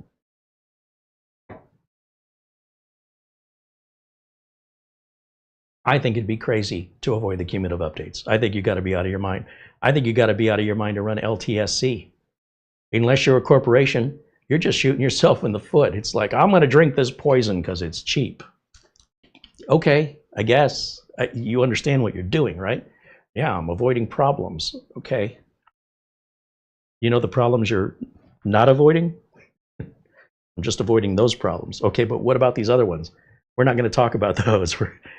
That changes my perspective. We don't want to do that. John Kennedy said, I don't think people would pay for updates. Most are too cheap and lazy.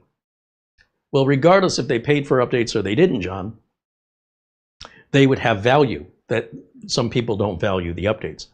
They absolutely would have more value because people would be paying for them. Whether or not they pay for them would be directly dependent upon how much they had to lose. Like the minute their data gets infected with crypts, that's encrypted with ransomware, or the fact their system gets taken over with a virus. It's funny to me, in a sad way, when over and over I hear how people don't have money, but then their identity gets stolen or ransomware takes over, and suddenly now they've got 6 times the amount of money to fix that than just the original amount.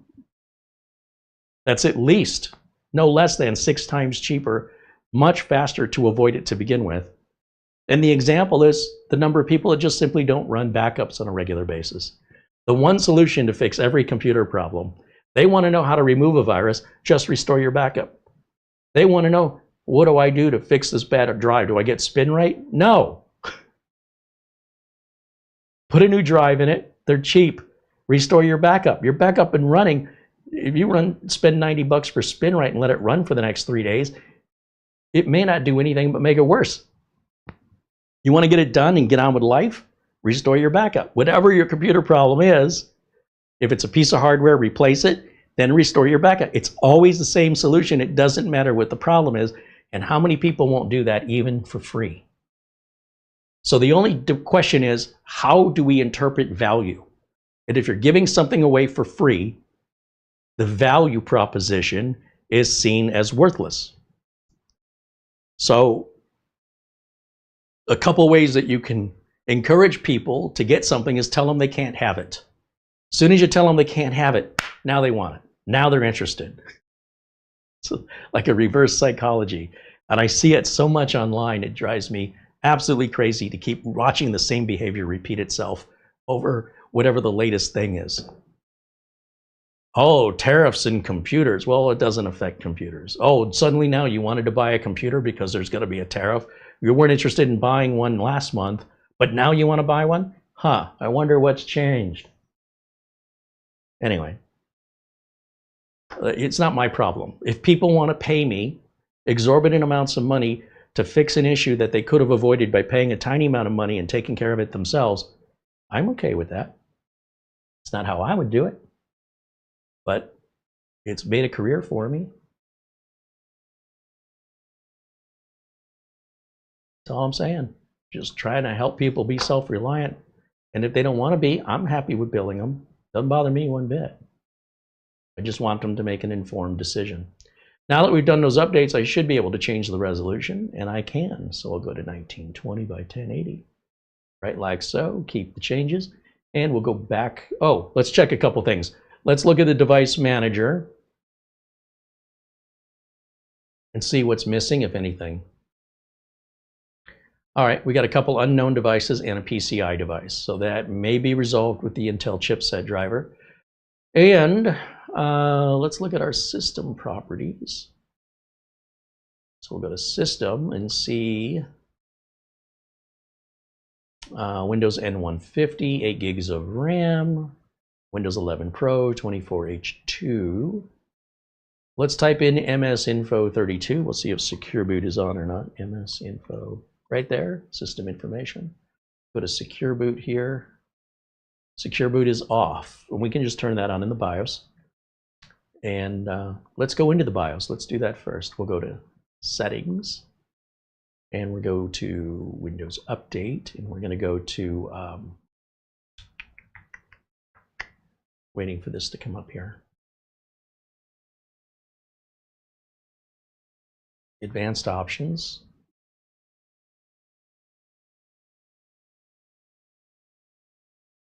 Recovery. Advanced Startup and Restart Now. And when this restarts, we're going to get a menu at startup. So it's not just going to boot right into Windows now. In that menu, we're going to go to a submenu to tell it to restart one more time. And on the next restart, just automatically go into the BIOS so I don't have to push any keys at the right time. This is just an alternate way to get into a UEFI BIOS. So we'll wait for that here to come up one more time. As it starts, we'll get that advanced startup menu.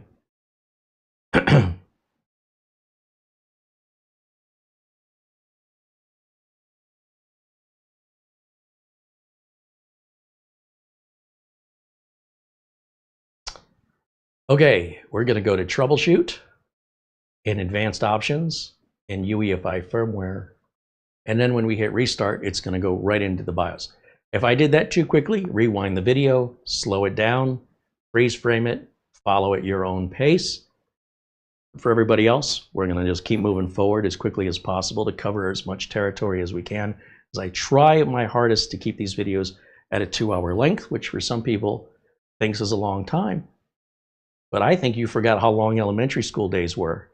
And I'm trying to cram a full day's education into 2 hours. And I think you'll realize, whew, that's a lot of info I'm throwing out at you there that compared to a day at school would take a regular educational institution 6 to 8 hours.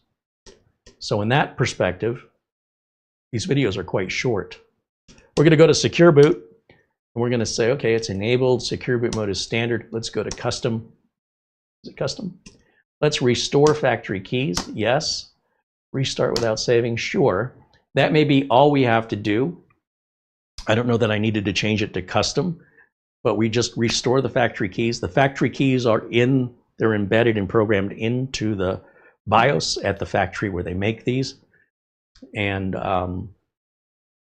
everything else should happen automatically, I think. We're going to find out. So it's going to boot normally into Windows now. And then we'll check our system information and see if Secure Boot is on now. And again, it's a security feature. You don't want to find out why people lock their doors by not locking your doors and finding out the hard way. Just lock your doors and be safe. Or don't, and then understand from personal experience why you probably want to. Give it enough time, and there's a good chance, depending on where you live, especially a big city, it won't be long before you realize why locks exist and why you should use them. And Secure Boot is kind of like that. So we're going to go back to system information, and let's see if Secure Boot is on. And it is. It was just that easy.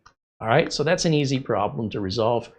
Now, I do want to put the chipset driver in, but at the same time, I am curious if there's any support for this PC. So let me just start Microsoft Edge here, and we'll do a quick Google search to determine if we have support. So Soayan driver download will be my search. And download center. Okay, I don't know what this is. Sayo.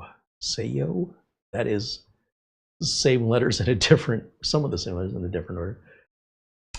None of this appears right, but out of curiosity, they may still be compatible. I don't know what this is. No, that is not anything we want. Let's go back.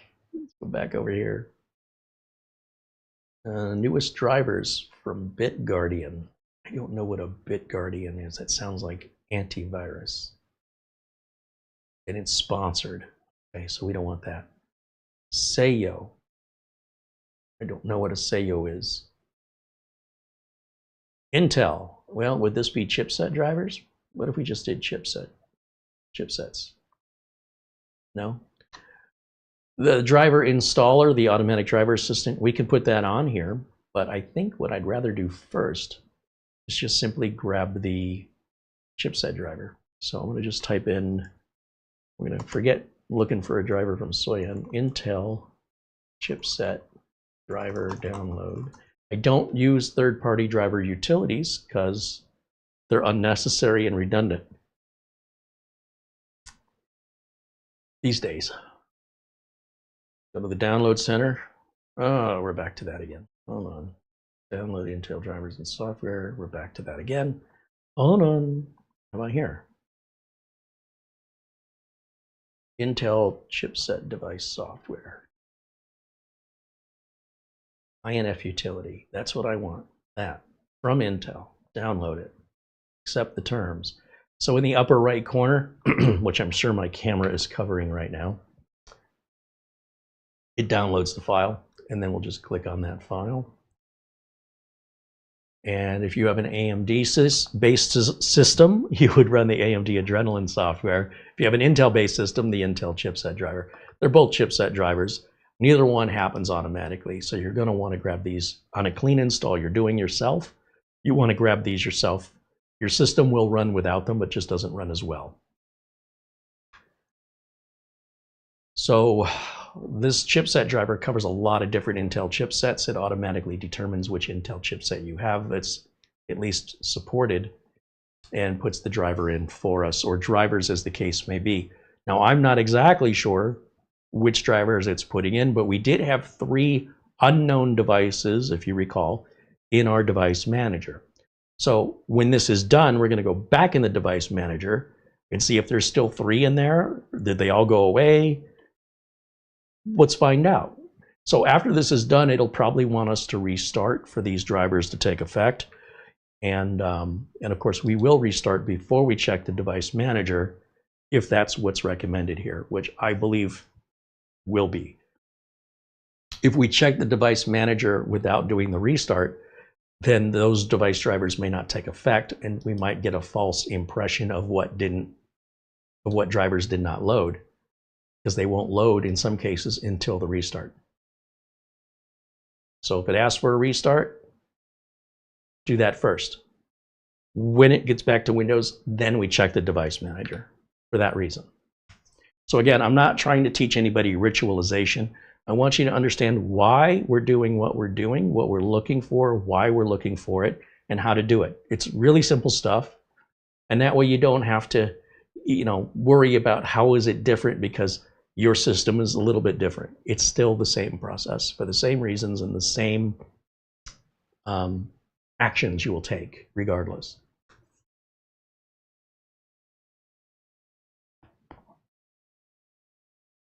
Matthew Burden said, a lot of my customers are older people who don't want to change what works, and it's a hard battle, but I explain it to them until they get it. Yeah, I mean, some customers just don't get it. And that's fine.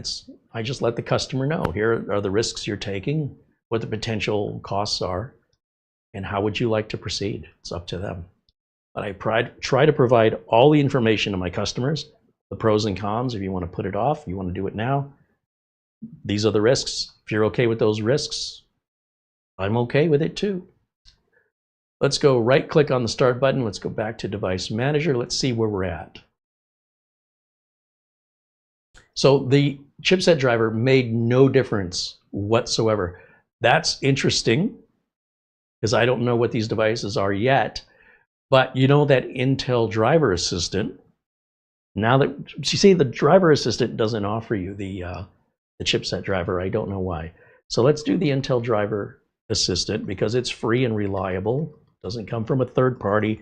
They're never trying to sell you anything, and it's all legitimate, real from the source. So let's grab that right quick. And again, I'm going to get rid of camera 1 so you can watch the reaction of the download in the top right corner.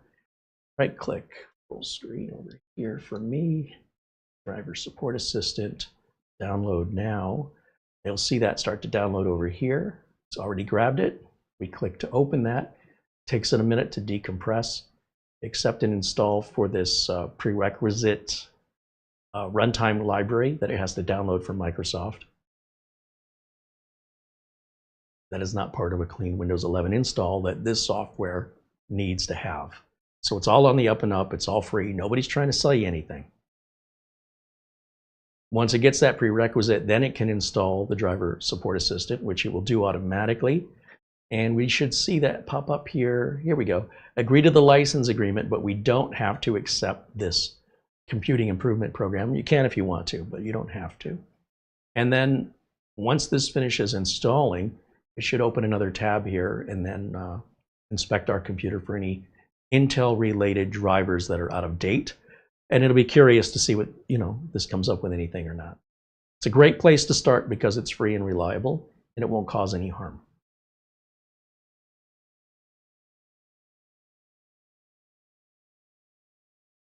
Ouch. There's our third tab, so I'll close these first two tabs out.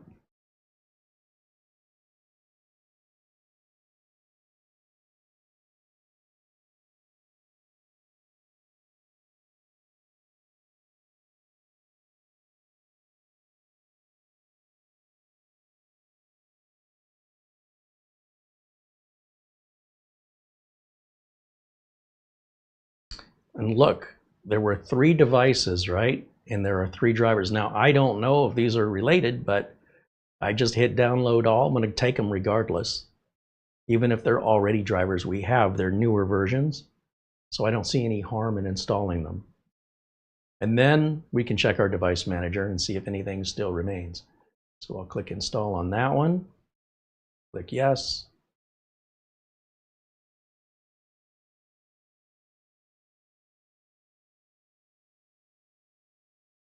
We're just waiting for, again, it's decompressing and expanding those files.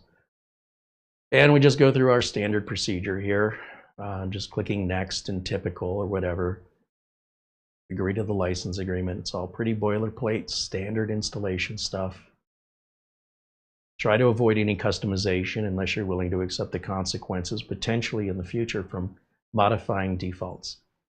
So again, if you're of that technical mindset, then you understand when you do that, there could be some downsides, and you're technical enough to figure it out. If you want to avoid that headache, just stick with the defaults. They're there for a reason. It's going to scan again, and now it should give us 2 remaining.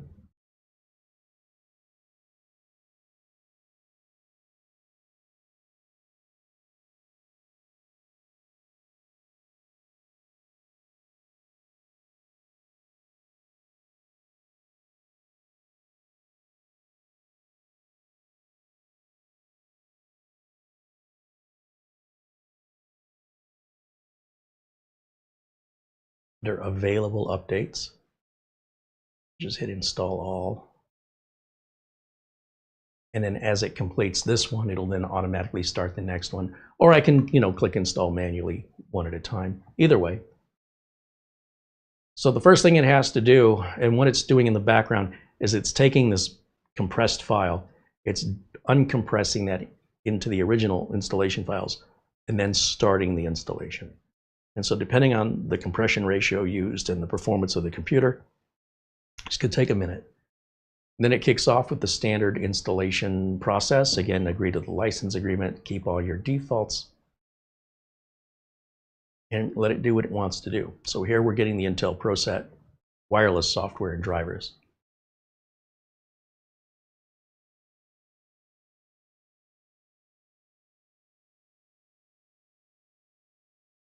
The Wi-Fi driver, the Bluetooth driver, these are relatively small drivers, whereas that video driver, which is the last one remaining, much like a video card from AMD or NVIDIA, with Intel, it tends to be a pretty large download, 500-600 megs, and as such can take a little bit longer to decompress that and start that installation. And that's just par for the course. And as that's running, I guess I can bring camera 1 back over here. Peter VZ with a €1 super chat. Right on. Thank you, Peter.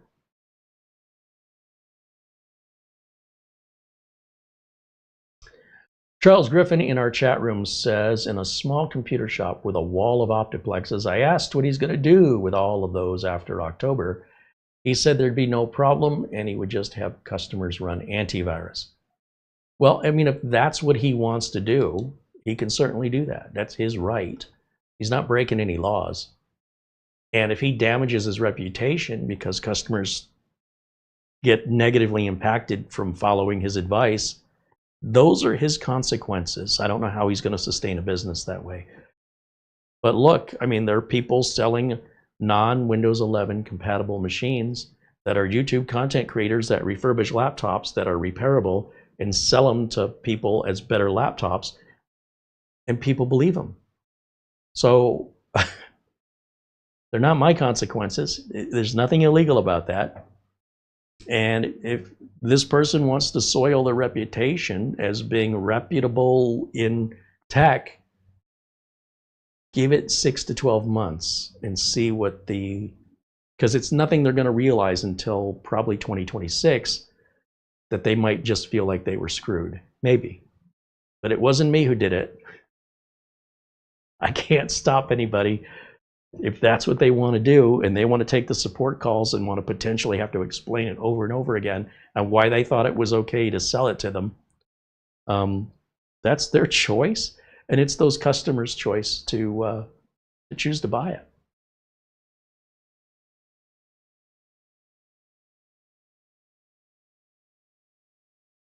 That's the beauty of running your own business.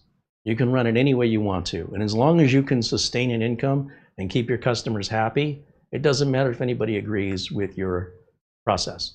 Unless those people are customers, who cares?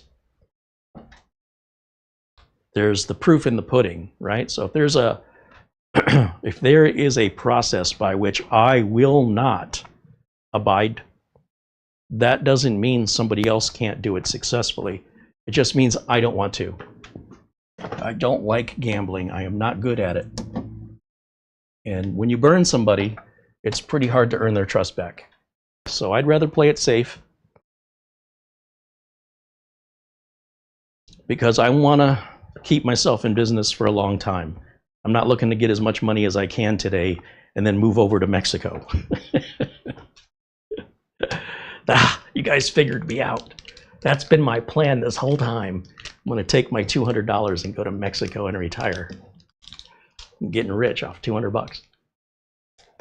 I don't know. I think, sometimes people have the best of intentions and still don't abide by what I consider to be best practices, but they don't have to. Or they might think my practices aren't best practices. So there you go.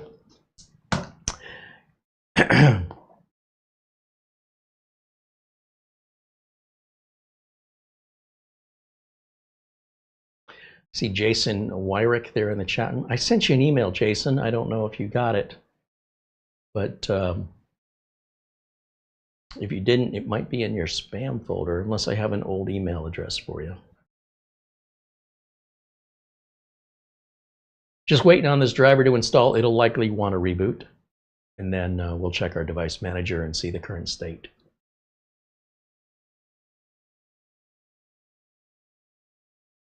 Peter said, I read with the latest Windows 11 update on a USB stick, you can no longer bypass, you have to log in with a Microsoft account, which I find strange because the first version didn't ask for that. Well, Peter, I heard I'm 10 feet tall and weigh 400 pounds. That's what I read on the internet. Remember, I've been talking about things that don't exist, but people are freaking out about it like it's actually happened. Show this to me, Peter. Demonstrate it for me. Let me see it. Then I will help you. But if you can't demonstrate it to me, it doesn't exist. Okay? So there's no reason for you to be concerned. What people are talking about is a beta of Windows 11. That these people have agreed to be test guinea pigs for this product. This product is intended to be the next version of Windows 11, probably 25H2. And in this test version, there are some changes. Those changes may not make it to the final version. If, did I emphasize if? If they make it to the final version, let's talk about it. Until then, you might as well talk about ghosts. You might as well talk about Sasquatch and the Loch Ness Monster. If you can't show me that, then it doesn't exist. That's my world, man. And we will help you when you actually have a real issue in reality, but not one that exists from toxic information online that does not apply to you and may never ever apply to you. So when you're affected, when you're actually affected in reality, you can demonstrate it to us and we will show you how to get around it. It's not a big deal and it's nothing. It's like, oh, I think I'm going to break my arm in the future. I'm going to go ahead and put the cast on now. What? So Peter, don't freak out about it. It's fine. Right now, nothing's any different. Nothing's changed. And it has no impact on you. Don't get worked up. You're working me up.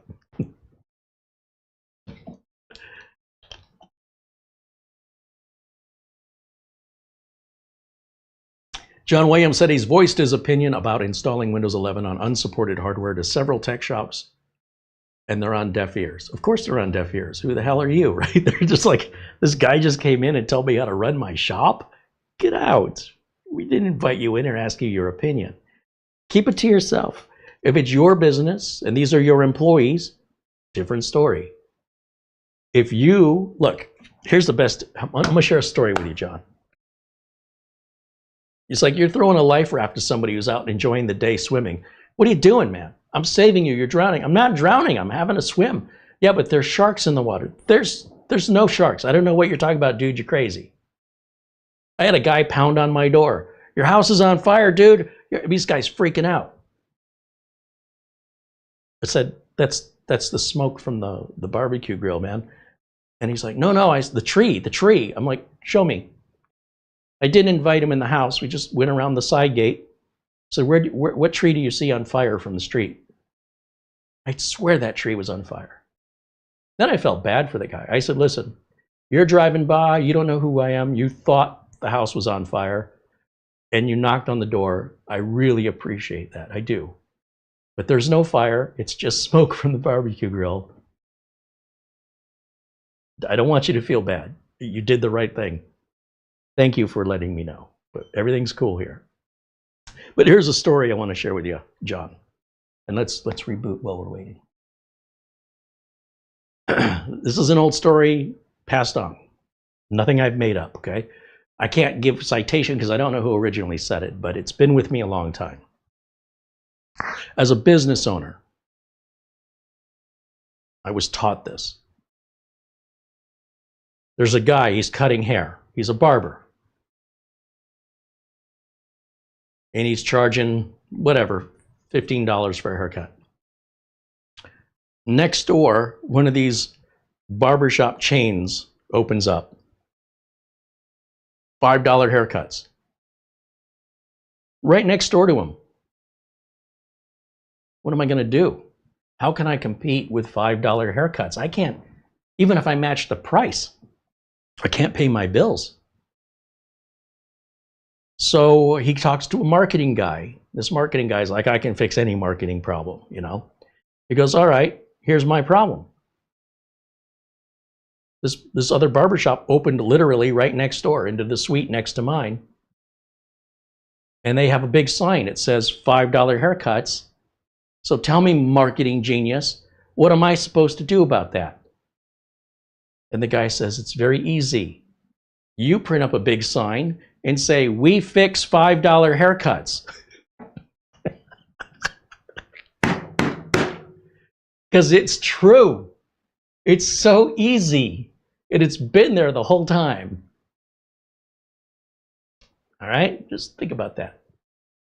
These shops want to put Windows 11 on unsupported hardware. You should promote, if you're in business, that you can fix that.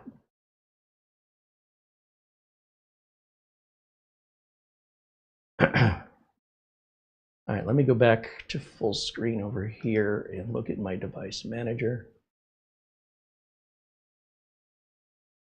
Right click, manage. Look at that, made no difference. So what that tells me is those drivers were updates to drivers we already had. So we still have a couple of unknown devices, but we're only getting started here. Now listen, there's the nerdy technical folks that'll say, Well, you can double click on this and then you can go over here to details and you can look under the device description and pull up the hardware ID, and then we can Google that hardware ID to find out what that is. Sure, you absolutely can. We can click on one of these, hit Control-C on the keyboard. We can open our browser and paste it in, and maybe it'll become very clear, maybe it won't. And it didn't copy. Let me go back again and try that. Back to, sorry. Let's go back over here,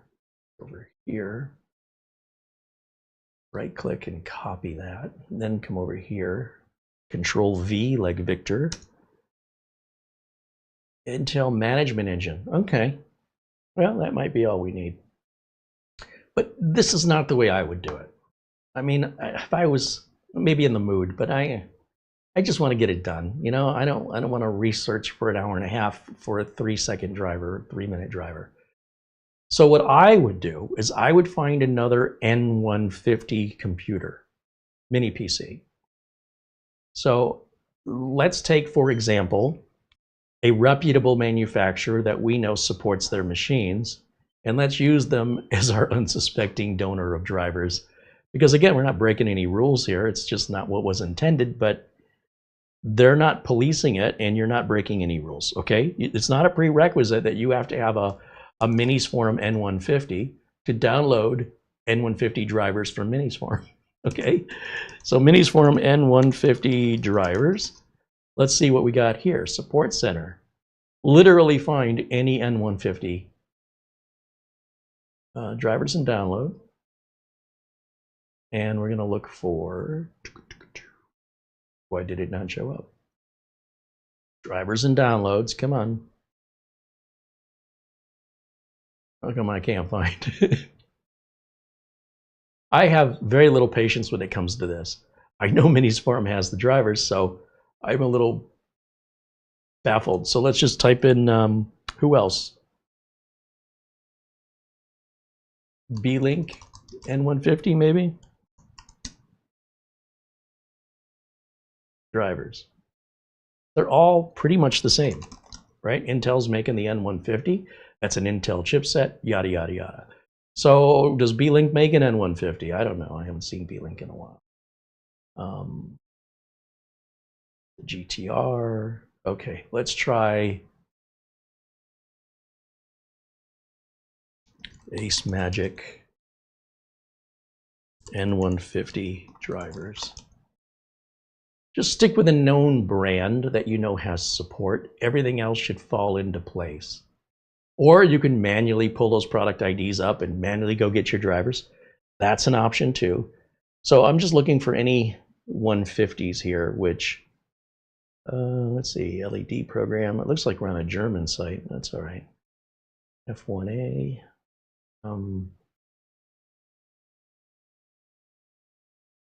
Oh, I know, the Camrui, which is basically Ace Magic. That Camrui should be the same drivers, the Camrui G3 Plus drivers. Let's see.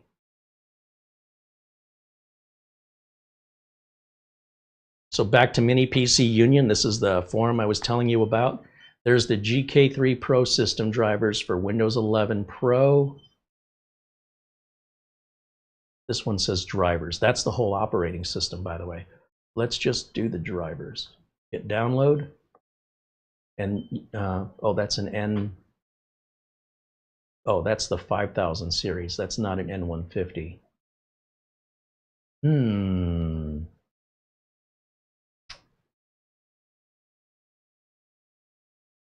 It normally wouldn't be this difficult for me to find the drivers, but it's because we're live and unscripted, and this, I'm just doing this as I would in real life here. This is not always going to lead you to the first link that you click on, but it's also not going to be something I give up on either. They said they got this link here. Oh, the link no longer works. So when you go to Mini PC Union, you can also search, you know, you can go to the board index and look for N150 based computers. right? You see all these AMDs, yada, yada, yada, Intel, Ultra i5. I'm just ignoring these pop-ups over here. I'm looking past them. Somewhere in here we should see an N150. I think maybe the S1. Yeah, N series. Okay, N100 is basically the same thing. So the AK2 Plus. And then we want to look for the drivers.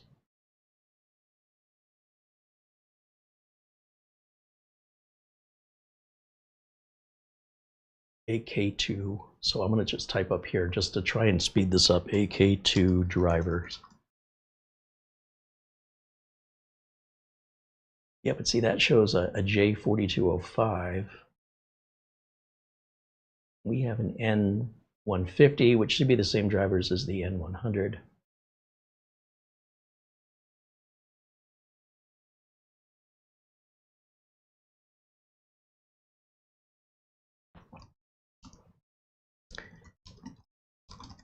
Let's do another Google search here. See, once I've got the make and model like Firebat, they make similar machines. We've never reviewed one here. And this, they're throwing the whole operating system in with the drivers installed, which I'm not a big fan of here. I would much rather be able to grab the drivers separately. But yeah, this is the whole Windows 11 Pro install. Now, in theory, they're not allowed to distribute that operating system from Microsoft. It violates their terms of service. It's not illegal, but Microsoft says we don't condone this behavior and we will not work with you if you do it. And they might say, yeah, we don't want to work with you either. So this is how this happens. Yeah, it does. It says it includes all the drivers. Huh. Well, so much for that idea. Drivers and downloads from Ace Magic. What if we looked at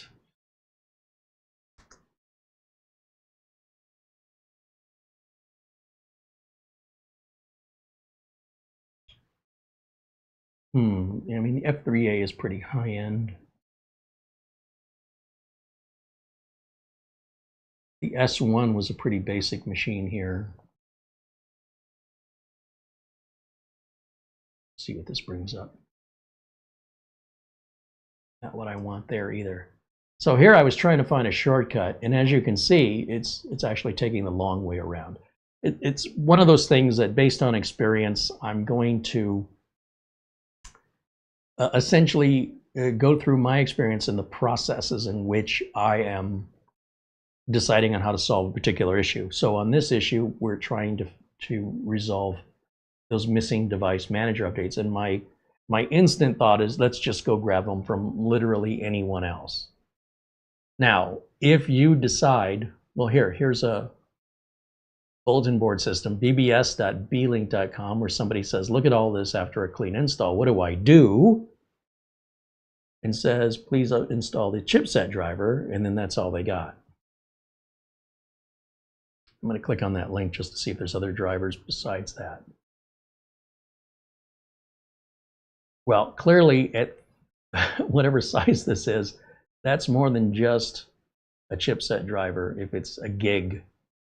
So I'm going to grab it because it's free and there's no harm. Let's try it because that may be what we're needing. I don't know which chip this is based off of.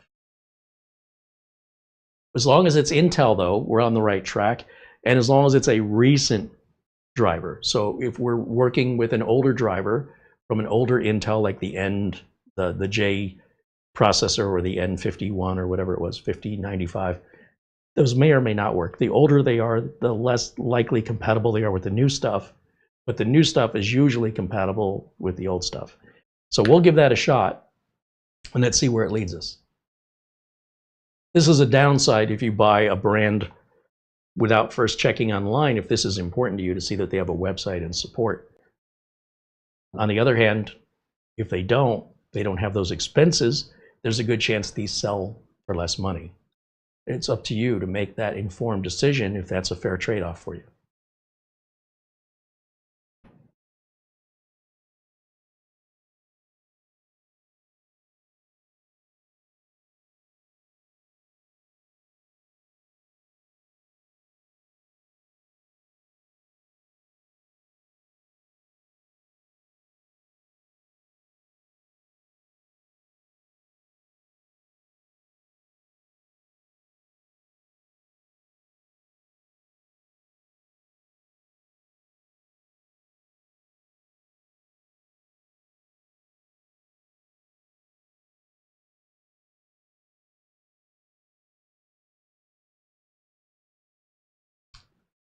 Let's see.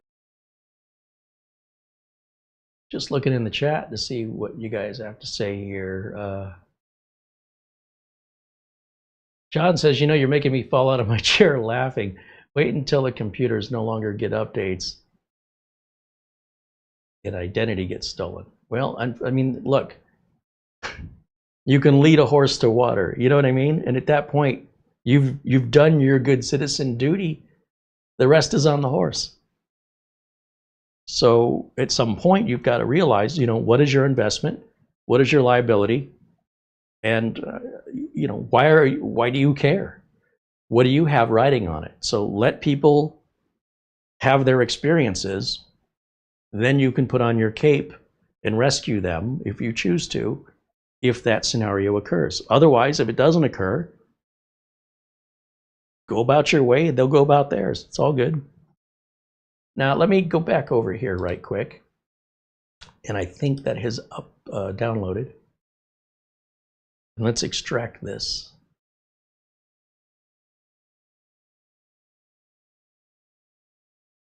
Now, of course, how I choose to go about things is my way.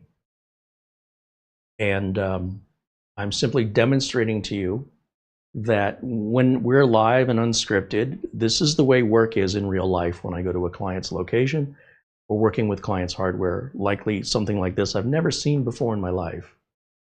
And it's not really important that it's a race. We're not trying to get this done like, you know, to set a Guinness World Record. We're trying to make sure that we do it right the first time. And some things, especially new experiences with unknown manufacturers, you should set your expectations that there may be a bit of a struggle, but you can absolutely resolve this. And somebody might be able to resolve it faster. Somebody might resolve it slower. There's going to be somebody taller. There's going to be somebody shorter. There's going to be somebody thinner. There's going to be somebody fatter. There's going to be somebody with more hair. There's going to be somebody with less hair. This is the world we live in. So have the common courtesy and respect to allow people the same that you expect in return. And everybody's going to get along fine. Now, if we go over here to this driver and take a look, we have a bunch of stuff in here, right? And I don't know if, for example, this Intel management driver is what we need. But if we go to our downloads here, this is the expanded driver here. And what I'm going to try and do is just see if these drivers are what the device manager is looking for. There's no harm in trying this. It's free. It's not from somebody trying to sell us driver update software. I'm not putting that stuff on my system. I sure as heck am not putting it on a customer's system. So I'm simply going to go click on anything in here. Now watch this top bar. When I click on one thing like this, see how it expanded out? Then I'm going to click on this little plus sign to add drivers, and I'm going to point it to that expanded folder in our downloads directory. And if it doesn't find anything, it didn't hurt. On the other hand, we might just see it start loading drivers. And it is adding drivers. Let this finish, and it automatically sifts through that entire 1 gig of driver download to look for any that apply to this system. And if they don't apply, it ignores it. There's no harm in this. Then, when it's done, we're going to see our device manager. We might have to reboot, see if there's anything else left. It's really simple stuff. And sometimes just getting that right file, especially when you're trying to find something equivalent without any preparation, without any expectation that you were ready for that, this is one way that you can do it. Another way you could do it, like I have other N150 mini PCs, I could simply pull the drivers from those as a driver source. I could look up the hardware IDs manually if I want to get my drivers from potentially questionable resources like file sharing sites like Major Geeks. Maybe you're getting the real thing. Maybe it's out of date. Maybe it's a virus infected file. Again, with too much liability and my reputation on the line, I don't play those games. You can if you want to, but that's not what I'm endorsing or condoning.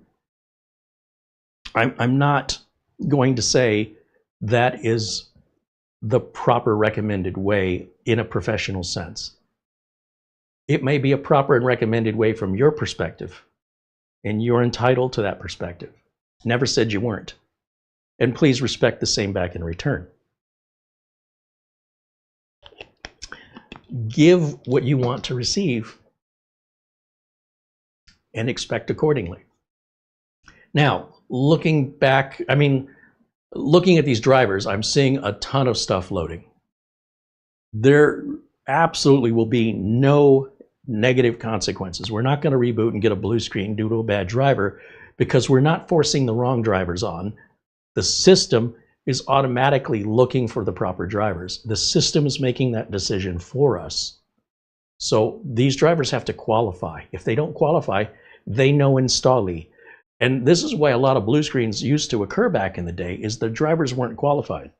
That's why a lot of people hated Windows Millennium. It had nothing to do with Windows Millennium.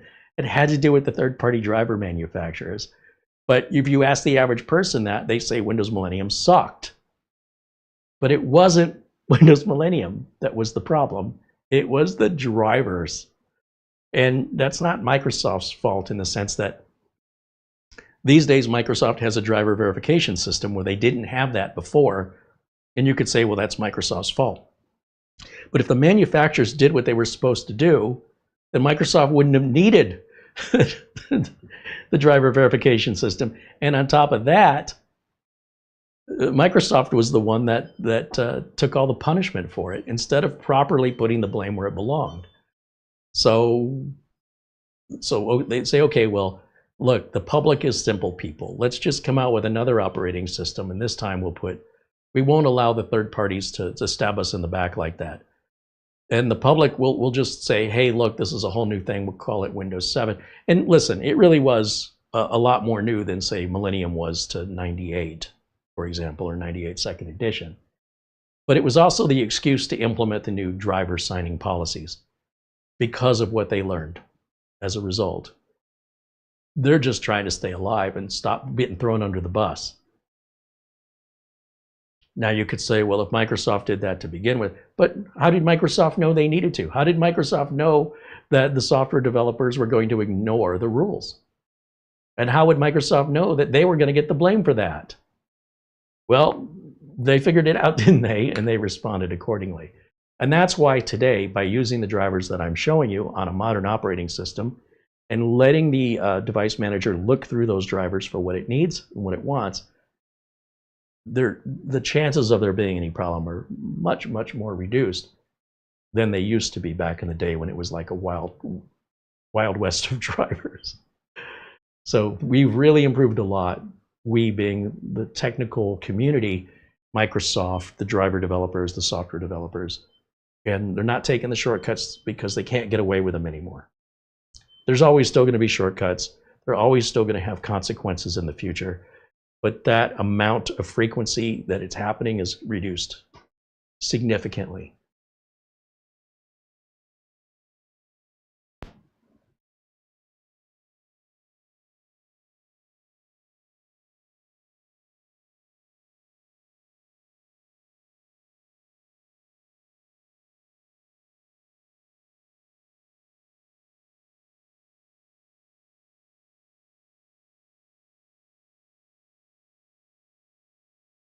Peter just is not going to let go of this whole preposterous idea that Microsoft's not letting you create an account. I don't understand what the fixation and obsession is. Just use Rufus to create your bootable Windows installer regardless. This is a non-issue. And I don't know what else to say other than to keep repeating myself that discussion of something that doesn't exist and how to repair it in the future is pointless. And it's unnecessary anxiety that I think is toxic to the entire community, because somebody out there is believing you, and it's like you've got COVID and you're coughing on people. Why would you voluntarily do that to other innocent people? But like I said, when it becomes an actual issue, and if it becomes an actual issue, we will have an actual solution. In the meantime, just use Rufus, and you don't have to worry about it regardless either way.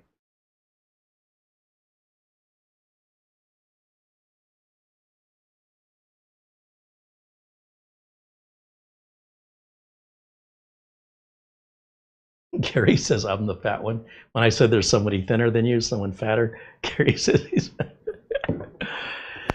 Oh boy. And you know what? That's okay. If that's true, that's okay.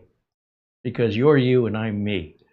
All right, we think we're done here. Driver successfully installed. Let's hit close.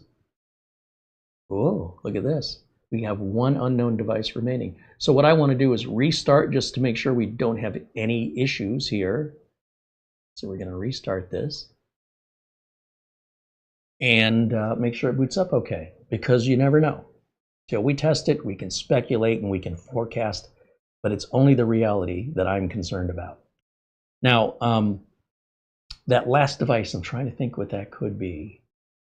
We know our network card works. Our video drivers there, our Wi-Fi and Bluetooth drivers are there.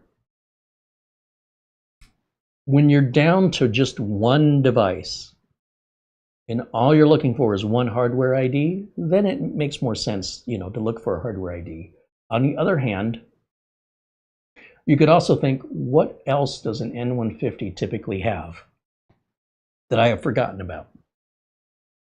Because they're all pretty much going to be the same. If it's an N150, regardless of who makes it, they're all pretty much the same drivers, in many cases the same circuit boards and manufacturer of the components. So let's go take a look one more time in the device manager just to see if that device didn't install on the reboot. We didn't blue screen. We don't have any problems with any incompatible drivers. And yeah, we still have this one unknown device. Now, when you're doing this, it's important you have every USB device removed except for what your bare necessities here, right? Because I don't want you plugging in an external drive, a flash drive, or a printer that you don't need yet, and now you're trying to figure out what's going on with the system when it was something you voluntarily added and forgot about. So keep everything unnecessary unplugged until your system is set up to avoid that kind of confusion. So here, for unknown device, just out of curiosity, because I can't think of what that could be. So I'm going to go to the hardware ID part of details here, because now, let's go to hardware IDs. Now I have a reason to. Right click, copy. And there's only one, there's not 3 or 4, and I'm not manually going through that process. And that's my choice, and that's my process. It's still showing that's the Intel management engine, which is interesting to me, that shows up as a, well, this says it's an Intel HID, so hardware human interface device, which is a keyboard or mouse, filter driver. Huh. Device manager, battery and computer ACPI. Who do I believe here?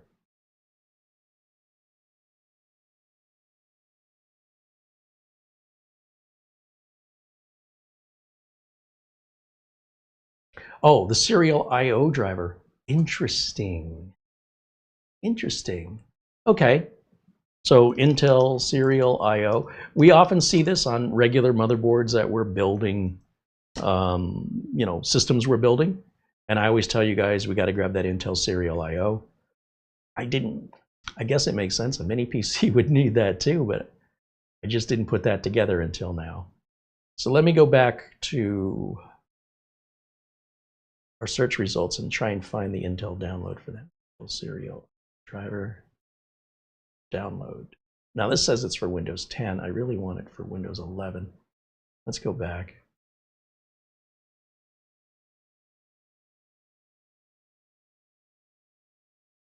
See, this says it's used in Intel NUC. Interesting. Serial I/O Windows 10. And it's not downloading. It's apparently really serious about that whole Windows 10. Download drivers and software. Intel serial I/O. Still shows same thing. And these are for older NUCs.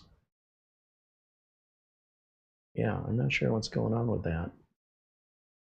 Let's type in Windows 11 up here.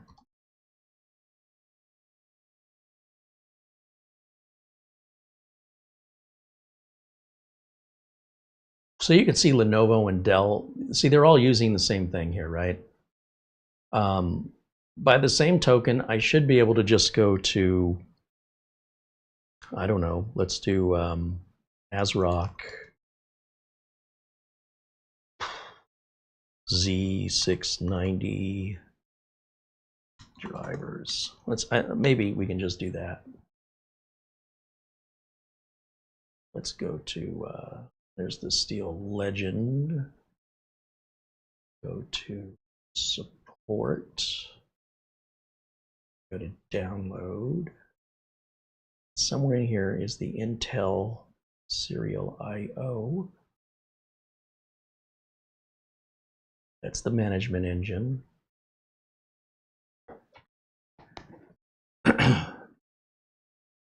INF.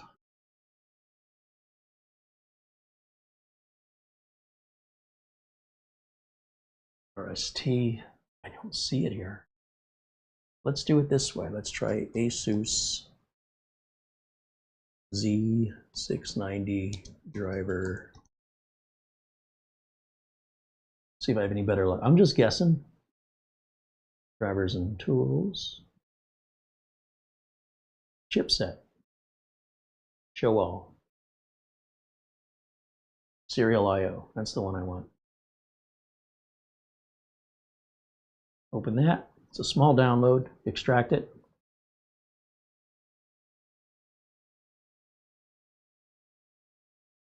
If there's a setup, I'll run it. I don't see a setup. So then we'll do the same thing with the device manager. We right click.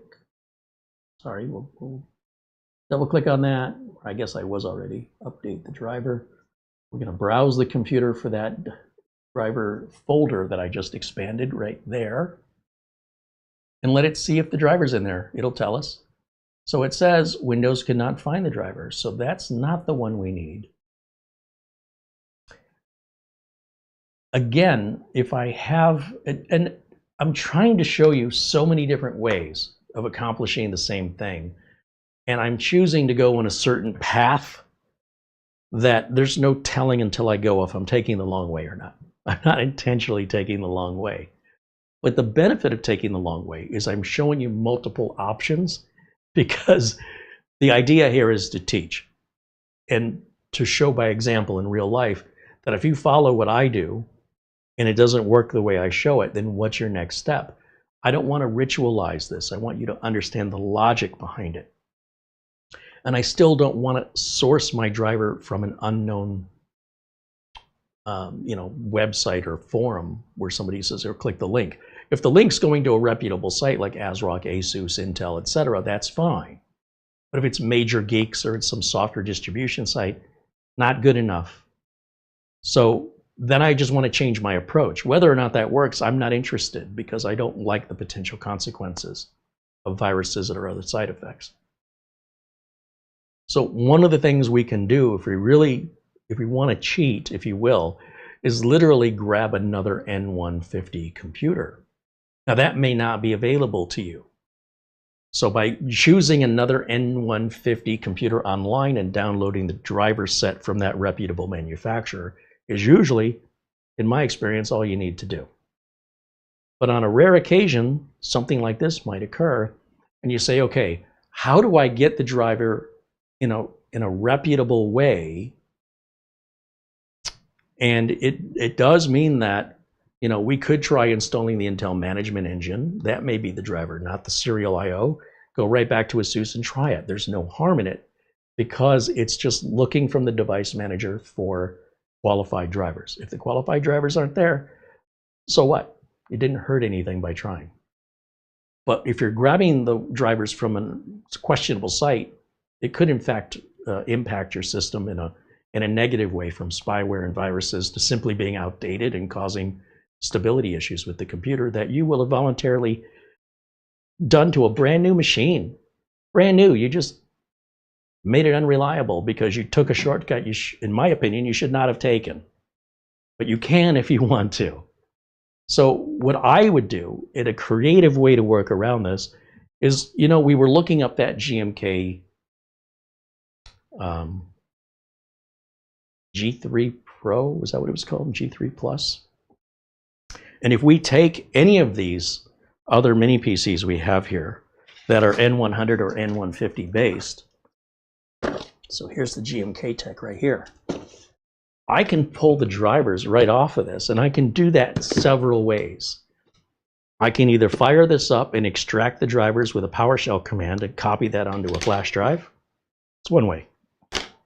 I can take the NVMe drive out of this without harming it, put it into an NVMe enclosure, which I have, but you may not have, plug it into the USB port and tell it to look there for the drivers, and it'll just pull the ones it wants off of there, assuming they're on there, which I think they are, whatever they are.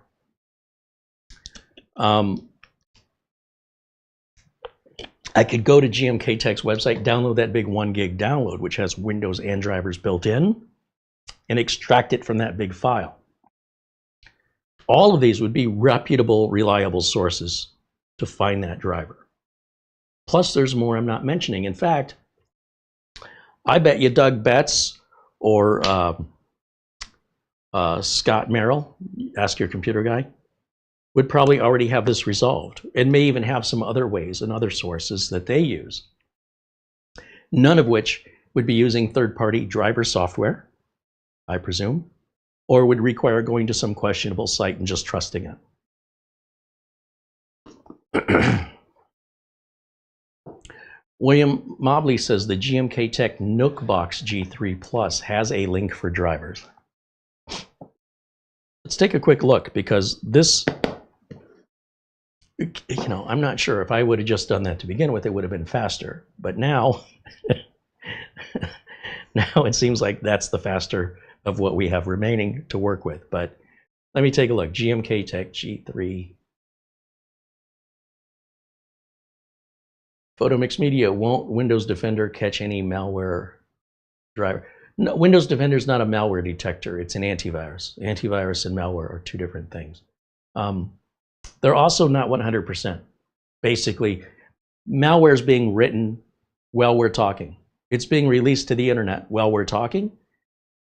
So how do they know to look for something that hasn't been released? There are heuristics in technologies where they can see an unusual behavior and flag it. But the best antivirus is you know? You've got to make smart decisions behind your keyboard, and if you're not being held liable for your actions, I guess the only one you're endangering is yourself. But when customers are paying you, the reason they're paying you is you're supposed to know what you're doing, and it's not a question of how long it takes you. It's a question, in most cases, that you get it done right the first time, and that if you screw it up and it causes any harm financially or otherwise, that they're going to hold you accountable for those expenses. So it's different when you're providing a service, that I'm not going to rely on Microsoft to determine if I stay in business, and I'm not going to rely on Malwarebytes to determine if I'm going to stay in business. I'm going to determine if I stay in business, so it follows my qualifications, and I'm not trusting in somebody else to protect me and my company. If I can't rely on myself to protect my company, I have no business being in business. That's the way I see it. So let's take a look here. What does he say? Somebody in the chat.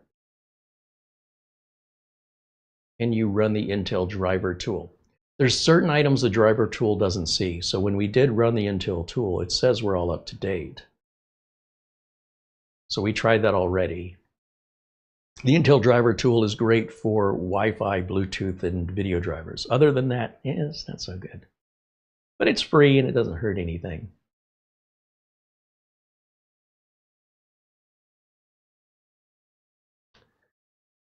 Peter with a €5 super chat. Thank you for all the answers. I really appreciate it. Well, thank you, Peter. I do appreciate your question, right? I do. And I really appreciate our interaction. So I'm giving you, just so we're on the same page, which I'm guessing we are, and I don't have to explain this, but for everybody else, sometimes I give people answers they don't want to hear. And I was getting a feeling that's where we were going, but it's still the right answer from my perspective anyway. So I think you got it, and I appreciate your support, and I appreciate you interacting with us, Peter, as always. Peter joins us from the Netherlands. Now, if let's do that just to make an example. You know what? I've never shown this before. So let's do something, rather than doing it quickly, let's just do something simple that anybody can do if you have the right tools, just to show you it's an option that is potentially the solution that exists in this box. So let's say, for example, we want the drivers off of this. We can fire this up and extract the drivers, or we can take the case apart. Which way did this? Didn't one of these just open? The T8 Plus. Isn't that the one that just opened up? That would be much easier to get into. You know what?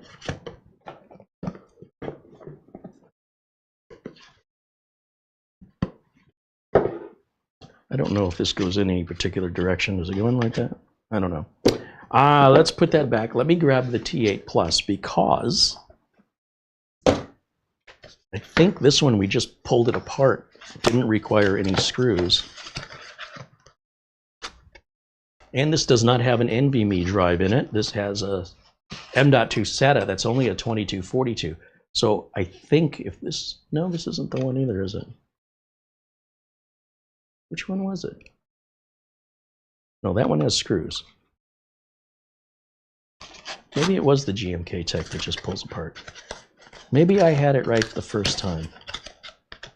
Let me go back to that.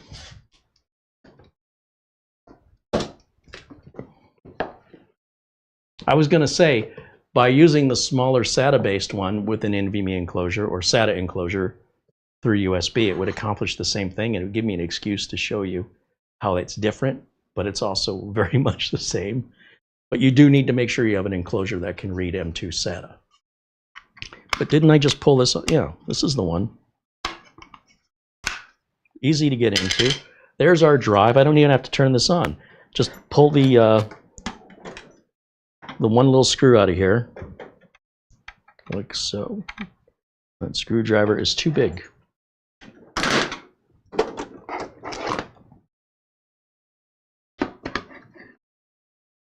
Probably should wear my glasses.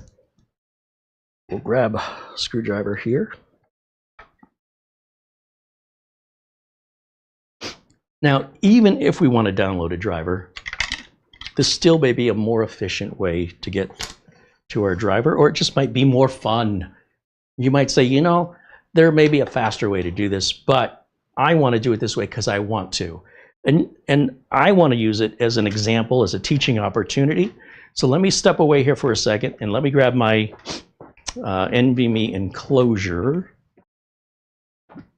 And hopefully this is what we need. And if not, we'll move on to the next step. But we never leave a customer job unfinished.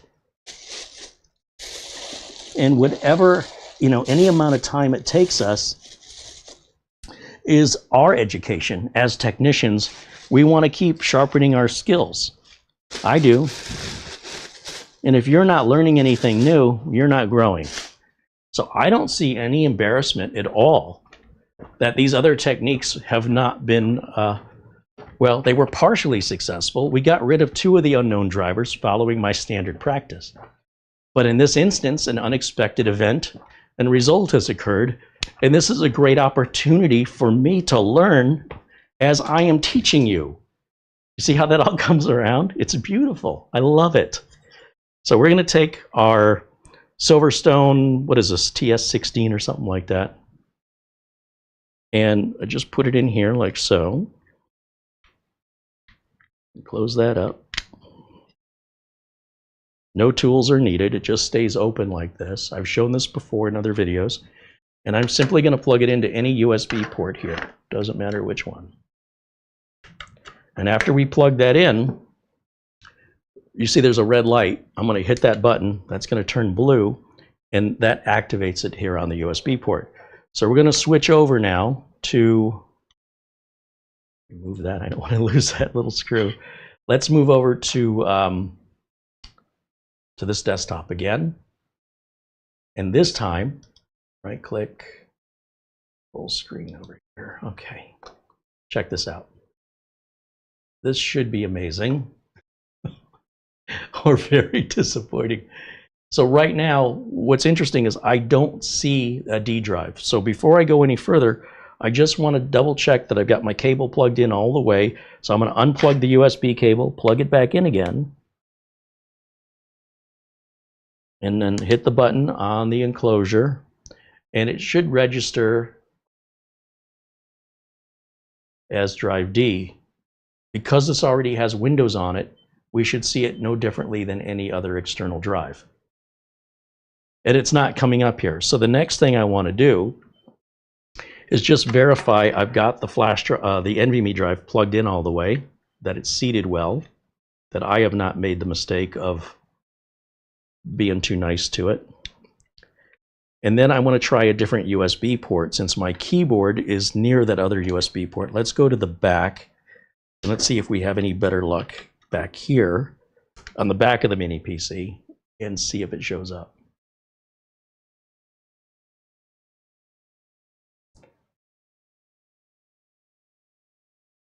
And we're not getting anything. Now, one of the reasons this can happen is if our M.2 enclosure is only NVMe, and this is a SATA drive, if that's the case, then this is exactly the symptom that you would see. On the other hand, let's go back to camera 1 again. The only thing I can think of why this won't work is that that is not an NVMe drive. So if I hit that button to turn it off, unplug it so we have no power, I'm going to take this drive out because I thought this reader was NVMe and SATA, but I very rarely use SATA M.2 drives. But I do have a different dock. And again, when these things happen, these are topics that are important for you to understand. What, if you're going to buy a dock, do you need an NVMe or do you need a SATA dock? Or do you want one that can do both? And then, of course, plan to spend according to the functionality. One that can do both is going to cost you more money. Generally speaking, that's what you should expect. If you don't have any need for NVMe or you don't have any need for SATA, then why spend extra money on one that can do both? So if I come over here, this one right here, is it this one? I believe this is NVMe only. Most of the time they're one or the other. Let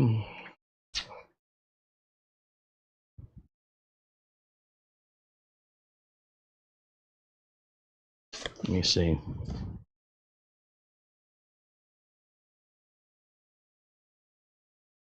I'm going to bring these up and show them to you. I don't know if either one of these does SATA. I thought one of these did, but I also have just SATA-based docks. So this is one of my little favorites here. This is made by Acasis. In fact, both of them are made by Acasis. And this one features NVMe. It says nothing about SATA. That would imply to me it doesn't support SATA. This one, this holds 2 as well, but it's enclosed. And it says it supports NVMe, no support for SATA, M.2 SATA. So neither of these are what I thought they were. I'm not done yet. Because before NVMe drives became so ubiquitous and cheap, I did have enclosures, or docks rather, that were SATA only M.2. And I do have this other one. Maybe it's this other one I'm thinking of. And so what ended up happening is that we get confusing over which dock I needed to use. So here's 2 more docks. And the reason why I've got so many docks is they perform different functions. Sometimes they overlap, and some of them are easier to use than others. So this one's the Grau gear, and I believe this does NVMe or SATA. And this is another from Silverstone, the RBS03, which I also believe does NVMe or SATA. So if we want to do, I don't know, I think this one, this is for NVMe and next generation form factor, which I think is another word for SATA, NGFF. Yeah, supports SATA transfer speed. Let's try this one, because this one looks cooler. That's a good reason. I do like this one. So in this box, we have this little guy right here. And we take our SATA drive and we just plug it in. Check that out, just like that. Now it does come with this little cover because this here is a fan. And I don't think we're going to have it in there that long that we need to keep it cool. But if just to showcase this, you could just put this on here. And what that does is that tunnels that air that's blowing up from the bottom over the drive and out the top to keep the drive nice and cool. And again, on a SATA drive, probably not an issue to begin with. And we're only going to have the drive connected for likely a few moments if everything goes well. Well, even if it goes badly, it's still only good. We're going to know pretty quickly. And then I just need to run a SATA cable from here to here. And there should be one in the box.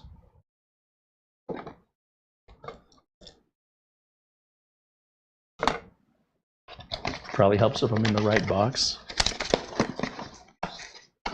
You see, we wouldn't get to see all this cool stuff. I wouldn't have any excuse to show it to you. So if you look at it from that perspective, it's the best thing that could have happened. Now, this computer does not have a Type-C USB on it.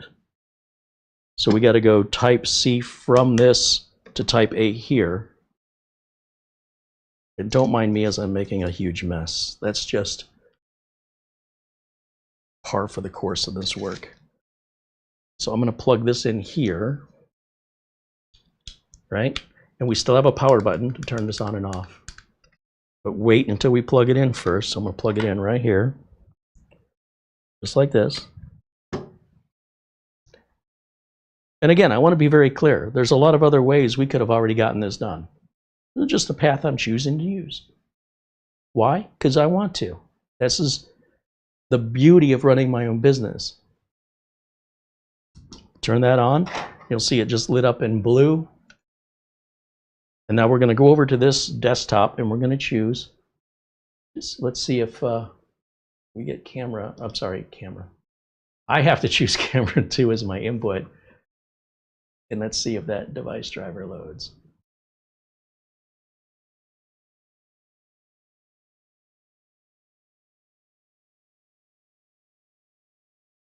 No, I am still not getting that drive. That is very strange. Come around the back and try it back here. Turn it back on. The fan fires up, the light comes on, it's getting juice. It is not initializing. You know, I can't help but wonder, is this a USB driver that we need? Because that would explain why we're not getting anything here. Let me look again at this device manager issue. We do have USB, right? Yeah, we've got the 2 controllers, so it's not a USB issue. It's whatever this unknown device is. So,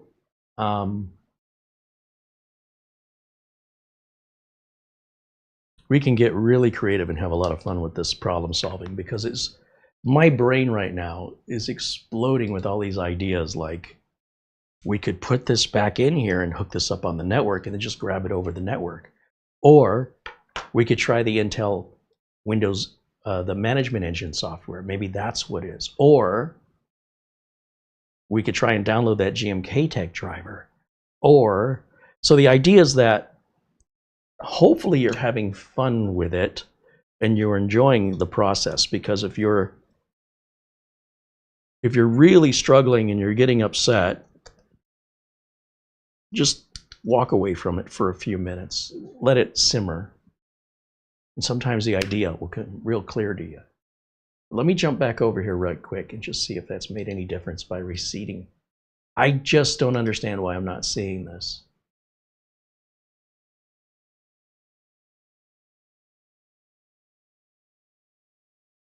Yeah, that's freaking me out.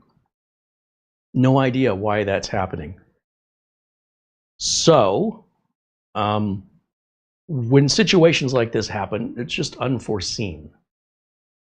But it's not the last trick in the book. There's so many other ways, as I've mentioned, that we can pursue this.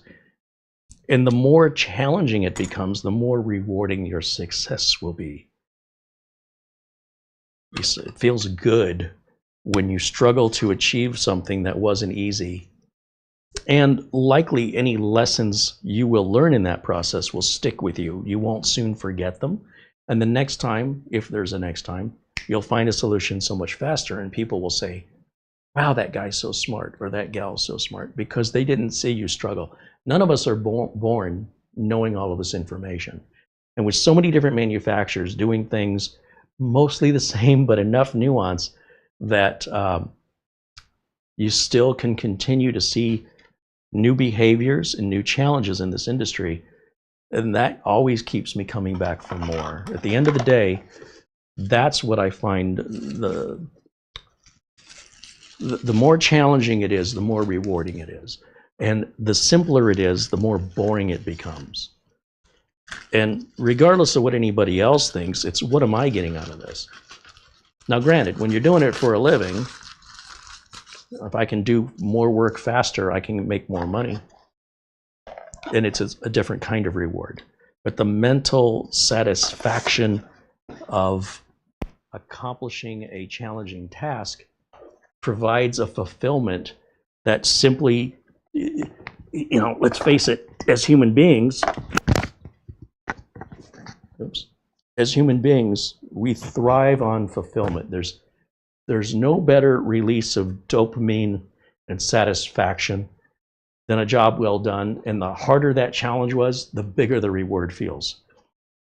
So keep that in mind. And again, if you get frustrated, just put it aside. It'll wait for you. I'm going to put this back in here. And the reason I took it out is I thought that would be faster than hooking this up, firing it up, and extracting the drivers. Now I know, not so much. So what I'll do is we'll throw the cover back on here. We'll turn this unit off temporarily. So we're going to come over to camera 2. Let me full screen on that. And we'll just properly shut this down and set it aside for a minute. Now, because this had Linux on it, there was no benefit to me, say, extracting the Linux drivers, because they're not going to work in Windows anyway. So it wasn't like I could really plan ahead other than go to a website if one existed for this and just download the drivers. The other manufacturer that we went on Amazon, what were they called?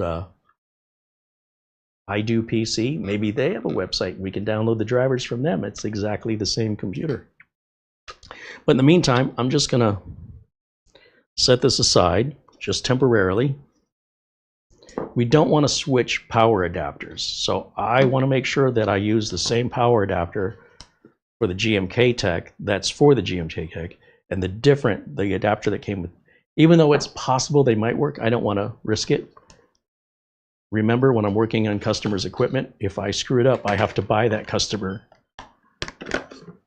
a replacement, not to mention the amount of time it may take in delay waiting for a part to arrive. That's not going to make a customer happy, and it's not making me happy having to lose money or cost me money to service a client's computer. That's no way to sustain a business.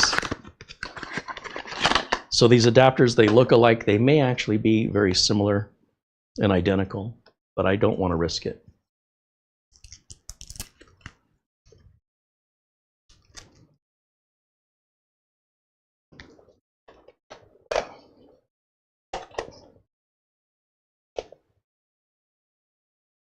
Now, once we have this experience and we can identify what that driver is, if any of us ever see that again, we'll likely remember it because it wasn't some mindless click, click, and I forgot.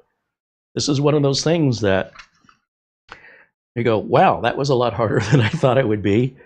And because of that, it'll likely stick with you as a lesson for a lot longer. So that's the upside of this kind of process. What's more important, you know, a customer doesn't necessarily know how long it should take you to do the job. They hired you to do a job. If they knew how long it should take and what it took, they probably would have done it themselves. So customers are generally not going to complain if it takes too long. But if you're billing by the hour and you're charging the customer because you don't know what you're doing, well, I don't think the customer should have to pay for your education. So in a situation where this would happen to me at a client's site, I would just charge them for an hour, because that would be the minimum charge, and that's what it should have been all along. And the customer doesn't know, for example, that it should have been an hour. All they know is they paid me to fix it. It took a while. I fixed it. And if it took me a lot longer and I only charged them an hour, they think they're getting a deal. Everybody's happy. All right, let's fire this bad boy up. Let's go back over to camera 2. And we should see the GMK Tech host screen here. And while we're waiting, I'm going to just take a look at the chat.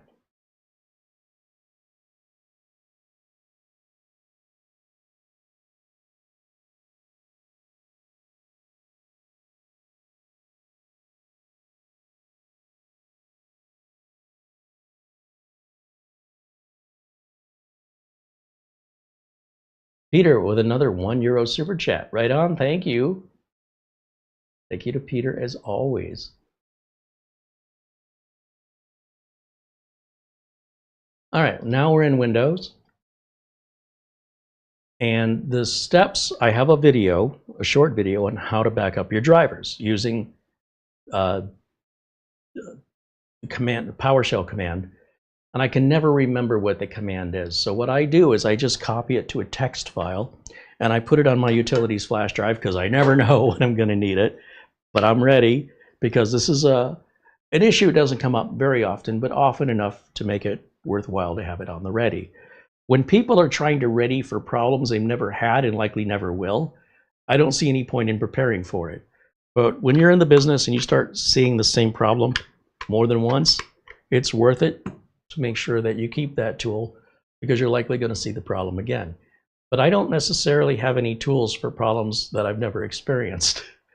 I get the tools in response. And then if I see that same problem again, then I might start keeping the tool with me at all times. But I've got a lot more tools that can fit in this drawer, for example. You're not seeing 90% of my tools because I don't need them 90% of the time. Okay, let's go back to, so we got that flash drive plugged in. Let's go back over to camera 2. And let's see, you should see the flash drive. Yep, there it is. And we're going to see driver backup. You see how this is a text file?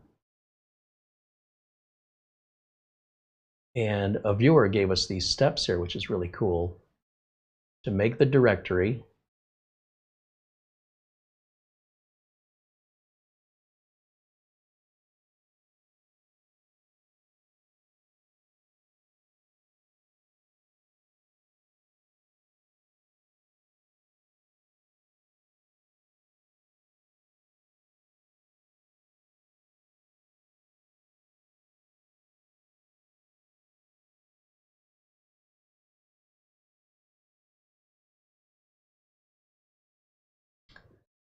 Okay, sorry about that. Let's see, create backup folder and export drivers simultaneously. Okay, that's what I should want. It's going to make a directory called drivers.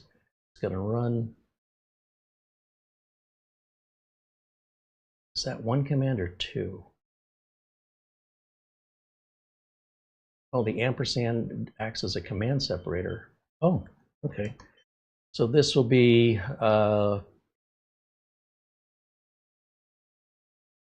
is it PowerShell? I think it's PowerShell. Or is it command prompt?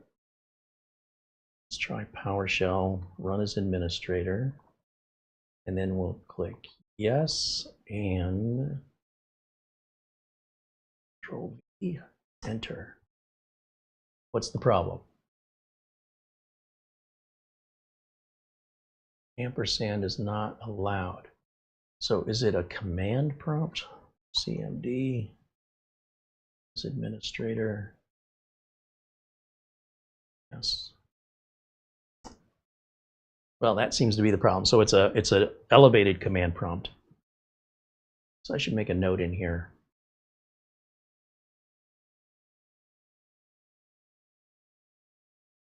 Not PowerShell. I got to put it in a language that I can understand it. And then we'll save it back on the flash drive.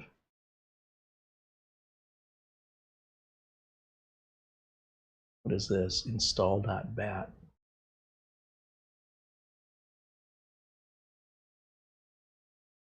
Looking at something earlier, I guess, on this machine. All right, so what we're doing right now is we're taking all of the installed drivers in this Windows platform and we're backing them up into a directory called drivers. We're not using any third-party utility. Nobody's trying to sell us anything. I'm going to grab that, when this is done, I'm going to grab that drivers utility, or folder rather, and I'm going to copy it onto a blank flash drive. So I'll find a blank flash drive while we're waiting here. And let me step over. Let me step over and do that while we're waiting.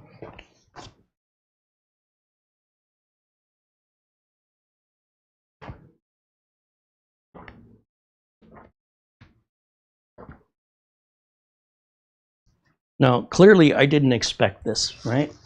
But it doesn't change anything. In other words, I'm going to see the job through one way or another. And when things happen unexpectedly, it's usually due to a lack of experience in that particular issue. And this is how you gain experience. You see it through to the solution. I don't think there's anything bad about this process. This is real. A typical content creator will edit all of this out and only show you their solution. And I feel like they're lying to you when they do that. So this keeps everything real. Now, with that, let's go back to camera 1. And you don't have to safely eject and do that stuff. You can if you want to, but I'm done with that. I'm going to plug this one in now. This should be blank. Put this one back where it goes. And then back over here, full screen. We're going to go to the C drive and look for a folder called drivers. Right there. Those are all of the drivers we just backed up. Right click, choose copy, go to the D drive and paste.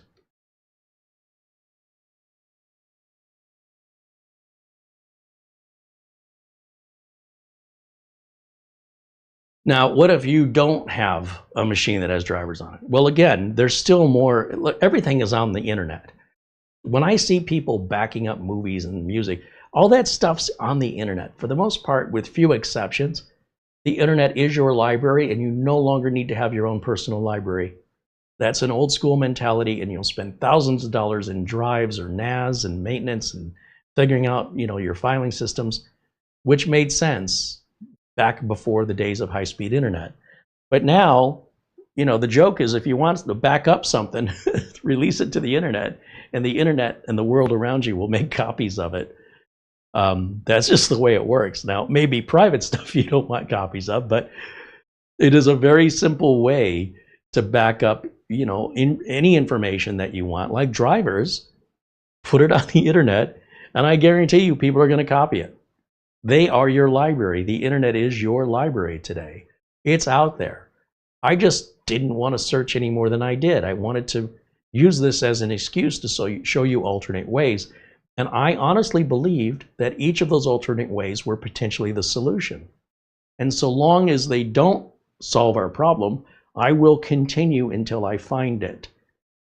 The solution is out there, and the approach we take to finding it is less important than our tenacity in seeing it through to completion. And through these lessons and these experiences, we develop our skills, and this impacts how we proceed with similar problems in the future. This is called learning.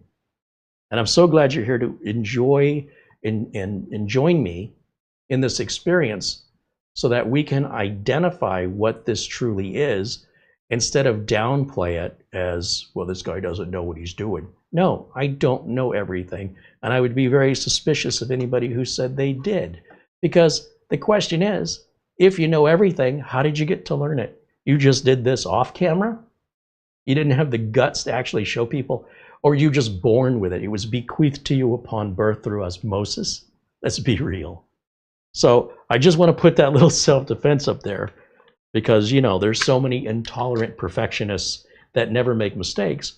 I want them to know, yes, you do. I wasn't born, I might have been born at night, but I wasn't born last night. We've got our drivers now here. And so I'm just going to plug the internet back in and our HDMI back in and our keyboard back in. And I'm going to move this aside because I think we're done with that.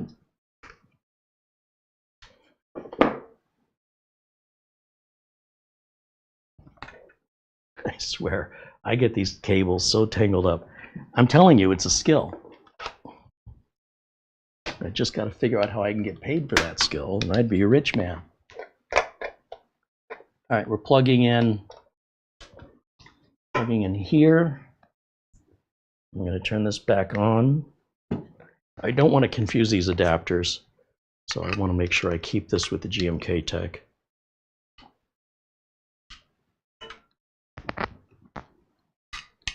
And let's go over to camera 2. And hopefully we'll get a video signal. There we go. And in the meantime, I'll just cable tie that back up. And I got to put the GMK tech back. I got to put my little NVMe SATA docking station back. So I'll have a little cleanup after the show. But I'm feeling pretty confident this is going to solve the issue. So I'm going to take the flash drive that we just copied our drivers onto, and I'm going to put it right there. Then we're going to come back over. Go full screen. Okay, and sees the flash drive.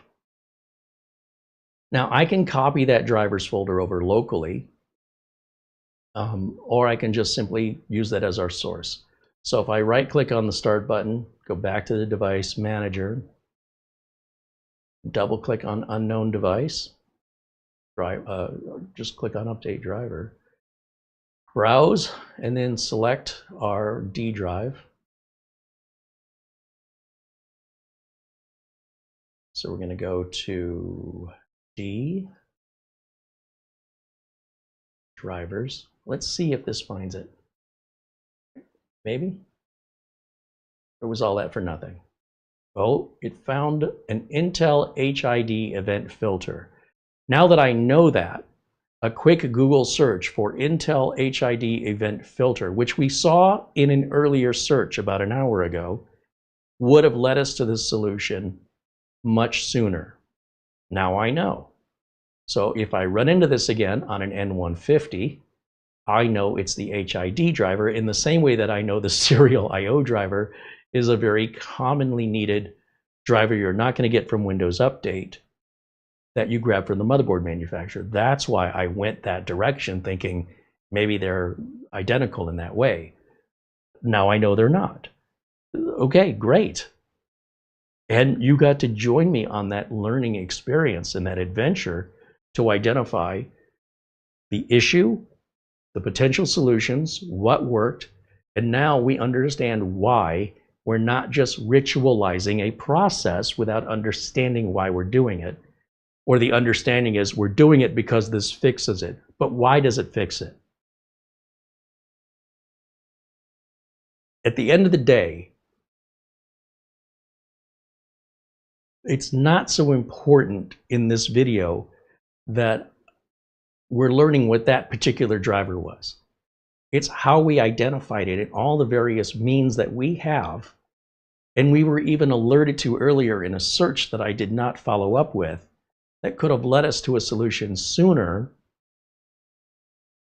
That's important knowledge to consider when you're solving an unidentified issue in your device manager.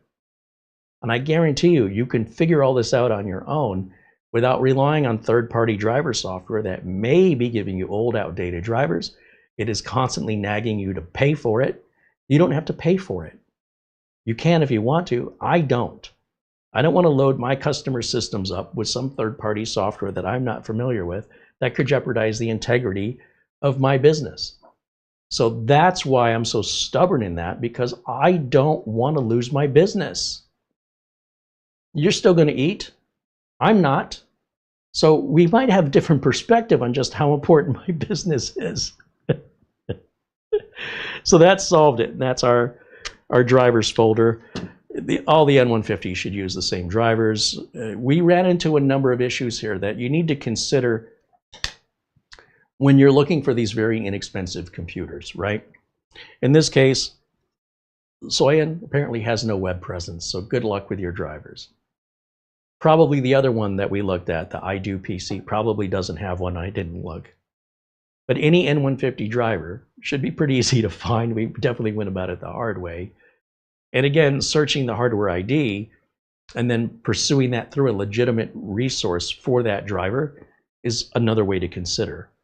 Pulling it from another machine, whether through a dock. I don't know why the dock wasn't registering the drive. Clearly the drive works. I don't know what that was all about.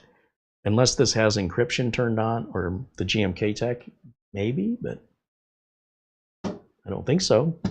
So I'm a little baffled on that side of things, but it's irrelevant. That's a separate problem. Let's just do one problem at a time. If I'm working at a customer's location and I'm trying to fix something and I'm focused on it, I'm really working on trying to see this through, thinking about, running the project in my head. And the customer says, oh, hey, well, can I ask you while you're here? And then it's like somebody, like you're trying to count money, 132, 133, 134. And then somebody's shouting 1,856. Hold on. You start over, 1, 2. So for me anyway, I'm not very good at handling, and humans in general are not good at multitasking. Just watch somebody text and drive sometime. Basically, I try to focus on one thing at a time. I ask the customer, I will help you with that, but I just need a minute so I can focus on this. And they always understand, oh, I'm sorry. And then okay, now, what else would you like me to look at while I'm here? There's a proper way to handle that. And people are always understanding. Sometimes they're under the impression that, if I'm making it look easy, that they just think I can have a conversation with them while I'm focused on, and it depends on the problem, but I let them know, no, I'm not that good. I don't know anybody that good. I've never met anybody that good. If you're trying to work something out in your head, and in the meantime, another part of your head's having a conversation, I don't know anybody who can do that, at least not do it well. So we got to our solution, and have to do it over again, I would do it differently. But I didn't know then what I know now, and I hope you know now also. And we choose our paths. And you get to choose your path. You don't have to listen to me tell you how to do it, or anybody else. As long as you understand why you go down that path, enjoy the journey.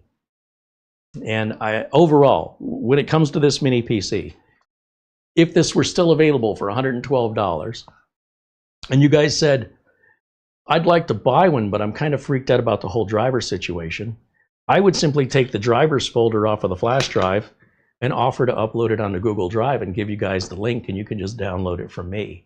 At least you trust me, right? You know I'm giving you the real driver. Doesn't cost me anything. Google Drive is, for that size of a directory, just a zip file, is free. And it can remain up there indefinitely. But that's not my preference, is for you to figure it out. And if you don't want to figure it out, don't buy this. But of course, now that we've got it all sorted, we can upload that driver and make it available so people don't have to struggle with that. There's probably a little research we can do on another manufacturer's driver download that's already done this for us anyway. I just couldn't find it during the live show.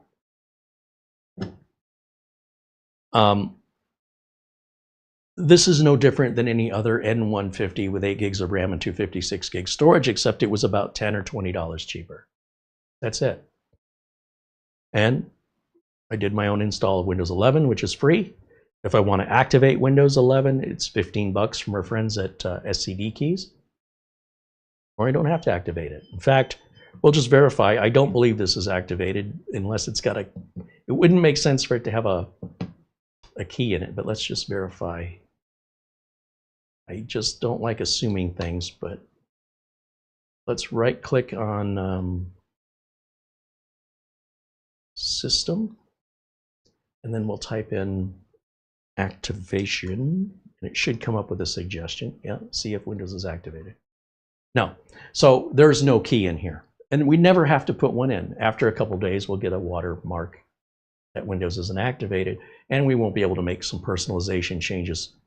Other than that, Windows continues to work indefinitely, and you never, ever are required to activate it unless you want to make those personalization changes.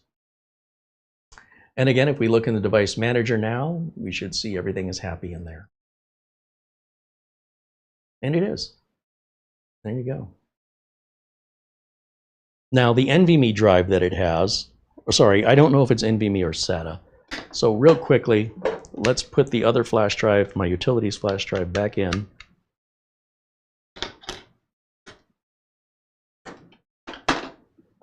And we'll copy over Crystal Disk Mark just to see. I think on these N150s, you can only get 2 lanes of traffic on the NVMe socket. So I think you're going to be limited to about 1800 megabytes per second inherent to the CPU. But let's verify. Crystal Disk Mark, portable right there. We'll copy that off. Take my flash drive back out, put it back in the drawer, get it out of the way. Double click. Yes. Go. Yeah, I expect it to be around 1800, but we'll see. 1700, 1800. Well, it's doing that. Let me come back to camera 1 and put myself back into a corner here. Like that. Oh, it's SATA. Okay, well, there you go. That explains the price as well. SATA runs at about $550 maximum. Again, at this price point at $110, how can you complain? Even I'm having a hard time to tell the difference between SATA and NVMe. It still boots up fast. Everything loads fast. If you're really driving it that hard, this probably is not the right computer for you. You should be buying something more expensive and powerful, because I couldn't even tell. Everything still loads up essentially the same. David Graham with a $2 super chat said, eating is very important. It is. So I like to stay in business. I'll be hungry again tomorrow, you know.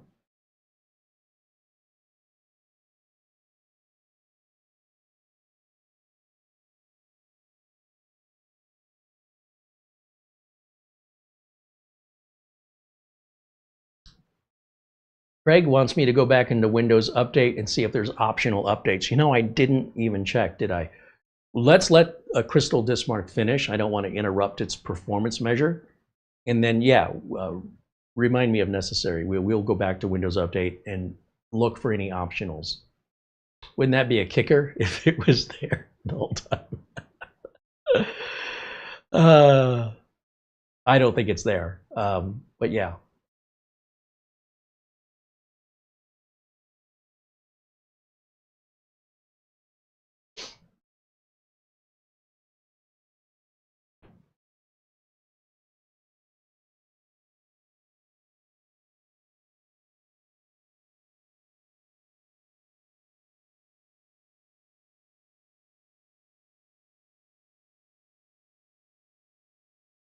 You know, I knew I was going to be in for a ride on this when I ordered it, but I still didn't anticipate that clearly. But now we know. You know, I can't stress that enough. And you know, that HID event driver, it's temporary in the sense that as the chipsets continue to evolve in the years ahead, that driver will likely get replaced with something else. And then this knowledge that you learned in 2025 may not be very helpful to you in 2035, other than the processes. The drivers themselves may be different in the sense that maybe now instead of an HID event driver, now it's some other new technology they've implemented in the future that's resulting in the same symptom of an undetected device that's unknown, but it's an entirely different device, right? And that's the information to take from this. Because the one thing that always stays the same in this industry is that it's always changing. Yeah. Let me take a look and check the phone while we're waiting here. See if we missed anything.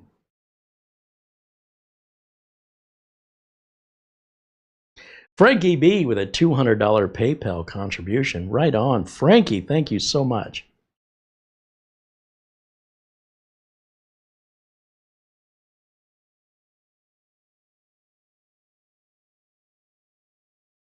Let's see. Barry Klein sends an Amazon gift card. He says, I wanted to send this on the 12th of May, since on the 12th of May, he'll be a member for 36 months. Right on. Oh, 36 months and 1 day that he joined membership. He goes, now, today I asked a question out of frustration on why Linux is banned. Did I say Linux is banned? I wanted to ask to let the machine boot so I could see what was loaded. I don't remember this, but okay. What I got was an inference that I was like a white supremacist because I use Linux. No, I don't think I was talking to you. Well, I know I wasn't talking to you because I don't recall your question. I was talking specifically about the people who are part of the Linux community who are toxic. And that I didn't name any names. I didn't say it was you. I'm sorry if you thought I was talking to you. I don't think Barry is a part of the toxic community, and I never said as much. I was talking about the people who I did not name, who know who they are, who likely don't even watch this channel anyway. So if there was a miscommunication there on my part, it certainly was not intended. He doesn't care if anybody uses Linux. He joins out of the community not to get a dose of what you accuse the Linux community of. So again, it's not the entire Linux community, but a significant enough portion that for me, because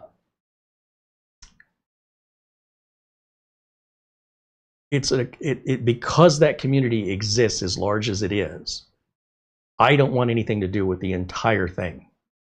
The fact that that community is enabled by and permitted to continue without any sort of what's the word I'm looking for? Disparagement is intolerable to me. So you've got the vast majority of Linux users who are not loud and toxic, but you have enough loud and toxic Linux users that go unabated and allowed to continue without any sort of discouragement from the community at large to allow them to continue, making the rest of the community look bad because of their behavior.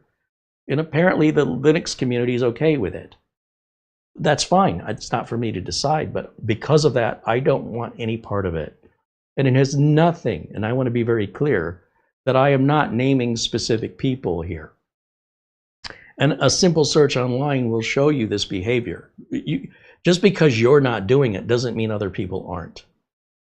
And just because other people are doesn't mean I'm talking about you. So that, I think, is an unfortunate and regrettable misunderstanding, because I like Barry. Barry's a great guy. He's been here, you know, he's been a member for, it's going to be 36 months right from the beginning. I'm not going after you. Never have. I don't know why you think all of a sudden today I decided you were a bad guy. I didn't. But somehow you thought I was talking about you because you use Linux. I'm talking about a portion of Linux users who fall in that category. It was never you. So again, I think it's just a simple miscommunication. And I do appreciate you, and I like you, Barry. I don't want you to go away or think that I have intentionally insulted you. That was not at all. You were the furthest thing from my mind. I wasn't thinking about you when I said that. I don't even know you use Linux. You don't come in here and you don't act in that toxic way a portion of the Linux community does. So why would I know that you use it? And if I knew what the password was to log in, I would have. But if we did that, if we sat there messing with that, we're already 3.5 hours into today's show. So all we would have done is just extended this out another half hour or an hour to get to where we are now. And then we're going to be at a 5-hour show. So for that reason, I made the decision to say, well, it doesn't really matter what the password is. I have no idea. I will leave a review on Amazon and warn other people that there's a password here, but I don't know what it is. I don't use Linux, so if there's a commonly used Linux password at default, I don't know what it is. I don't want to search for it, because even if I logged into it, I'm still going to erase it anyway. I'm assuming it's a default Ubuntu install the way it ever installed. I don't expect it to be any different. So I don't expect there to be anything other than a regular Linux install behind that password.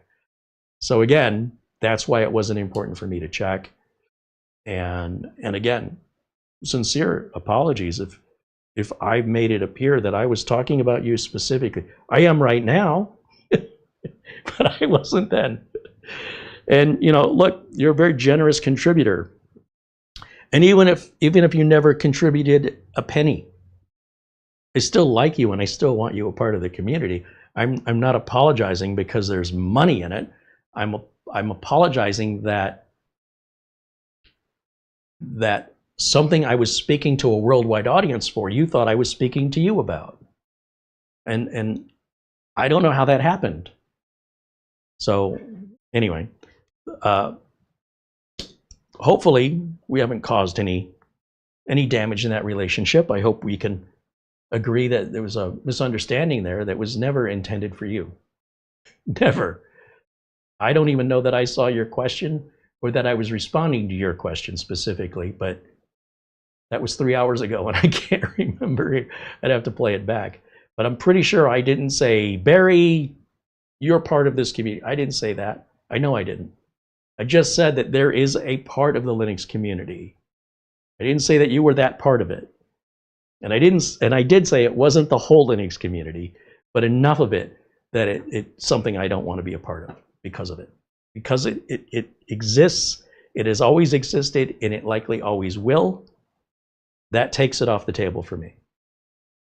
It has nothing to do with you. Okay, I think I'm pretty clear on that.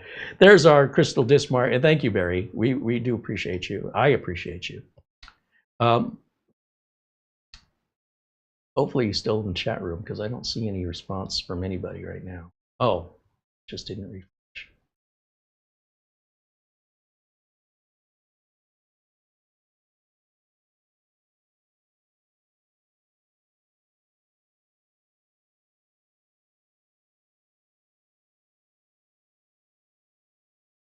Martin Hogg asking how I got on with the mini PC that won't boot.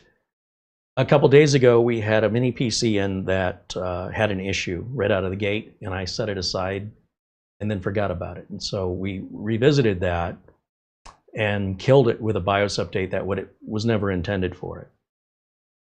So Jamie out there in Scotland, who works with BIOSes, has informed me that if we want to pursue reprogramming the BIOS, we can do that without desoldering the chip for about 20 bucks worth of parts. And I thought, you know what? Even though the computer has no value to me, trying to reprogram a BIOS chip that sits soldered onto a board, I've never tried it before. And for 20 bucks, sounds like it could be a great educational experience for all of us. Now I'm waiting for the parts to arrive. When the parts arrive, I'll ask Jamie for some guidance on how to do this. And we'll give it a shot. I mean, worst case scenario is we don't make it any worse. Best case scenario is we're going to put it right back to the way it was with the original problem we had after it boots. So there's really not a lot in there as far as gaining the original problem we were trying to solve, but we could at least revert back to the original problem. So that'll be coming up here once the parts arrive, whenever that happens. Windows update. Windows update.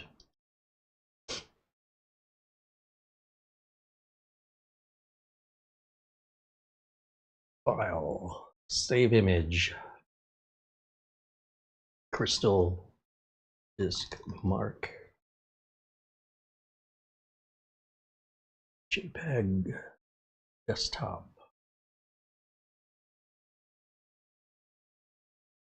Save. Okay, I got those results saved for future reference, so I can tell right away that that's SATA if I boot this in the future, and I can't remember what it is. We're going to go over back to settings and then back to Windows Update, and then we'll check for updates. And while we're checking, let's go look under Advanced Options. Yeah, there are 3. I did not see that earlier. So these are essentially the same drivers we already got from the Intel Driver Assistant and a network card driver from Realtek. So apparently Intel is the Wi-Fi driver and the Bluetooth driver, and Realtek is the LAN driver. I also didn't check. So that, again, that has nothing to do with the unknown driver. And then if we check the network card driver, is it a 1? It's probably going to be a 1 gig. At this price range, I don't think it'll be 2.5.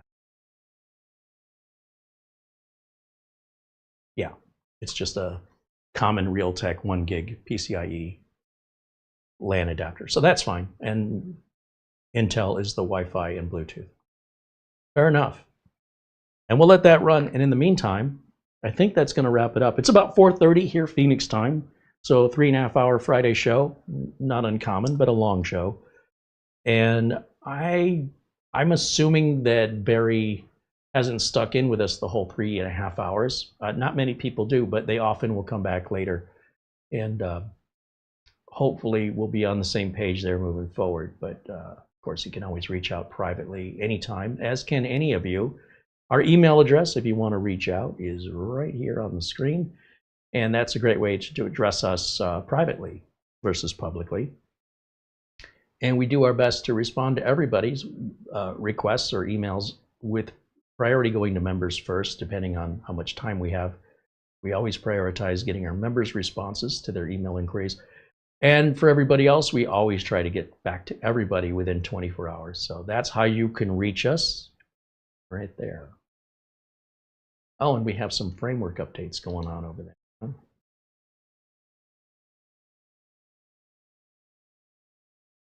So we had a few more updates that were waiting. But again, nothing to do, none of this would have resolved the unknown, the HID event filter driver.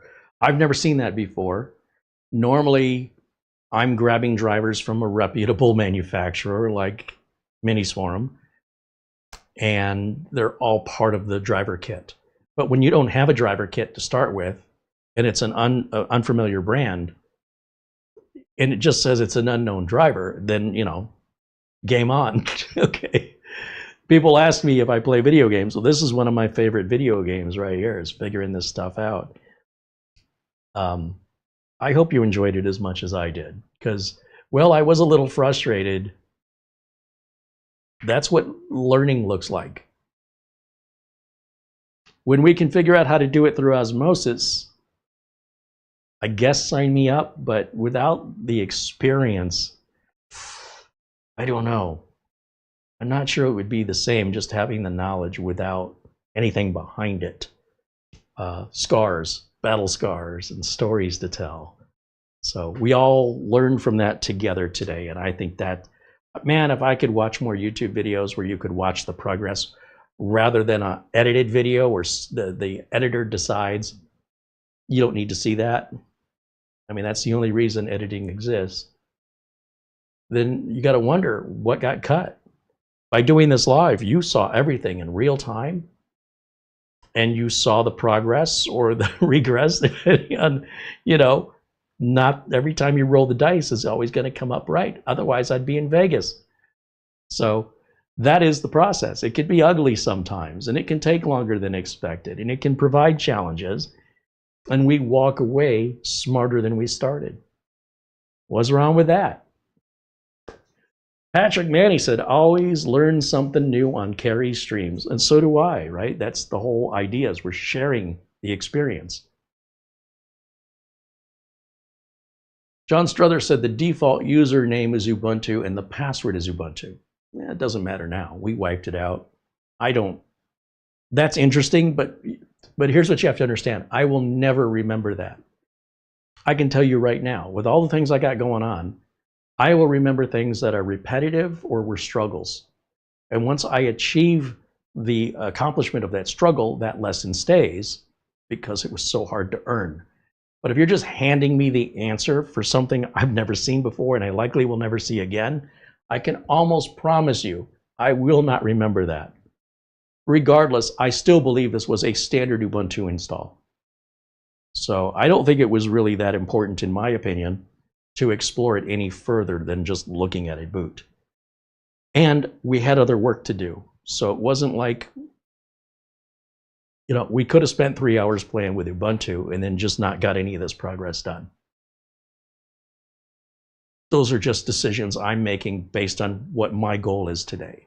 I accomplished my goal. My goal, stated right at the beginning, was to wipe this out, put Windows 11 on it, put our drivers on it, do our updates, and to show you it doesn't matter that it has Linux, that we do this exactly the same way, whether it's a laptop, a desktop that we built, a desktop that we bought, pre-built. If it's a mini PC, it's always the same process, even though individual uniqueness of a machine may result in different drivers being needed. It's still the exact same process every single time, and there are no exceptions. It's always the same. And I've proven that today. I didn't say it was always easy. Easy comes from experience. You know, if somebody's been working as a brain surgeon for 30 years, brain surgery is probably pretty routine for them. If you've never done it before, it's probably pretty nerve-wracking. Charlie Purdy says, great stream. So I didn't hear back. I wasn't watching, Charlie. Did you receive the package yet or no? Maybe a little early.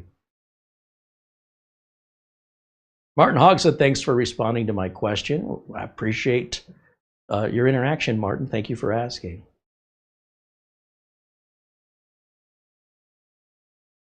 El Galena with a $5 super chat. Thank you for that, El Galena. Paul Connolly says, thank you for another wonderful stream today. Well, thanks for hanging out with us. This was a weird one today, right? And, you know, sometimes I'm in the mood to do something off the wall, and the opportunity struck. And I was really hoping that you'd be able to consider buying one of these, but given they're no longer available, that kind of deflated that balloon. But, you know, I was already in it, so already I was $100 deep into it, so I might as well do it anyway.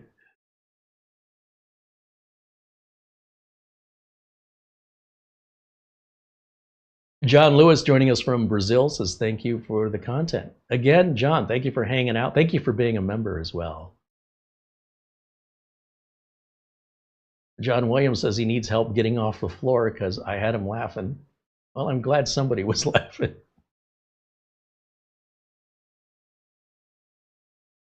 That frustration sometimes. Oof.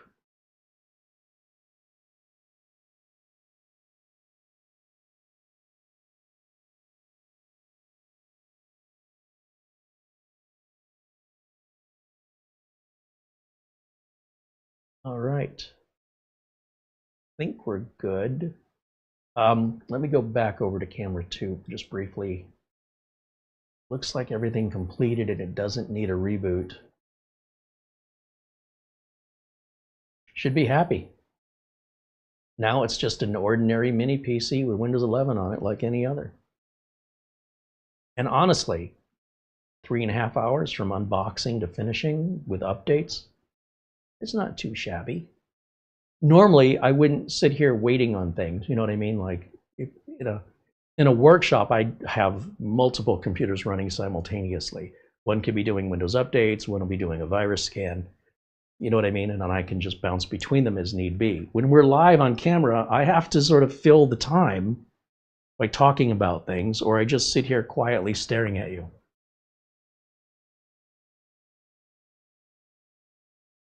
Probably seems a little awkward. So it's a great excuse to talk about other things while we're waiting on processes, and you know, it takes what it takes.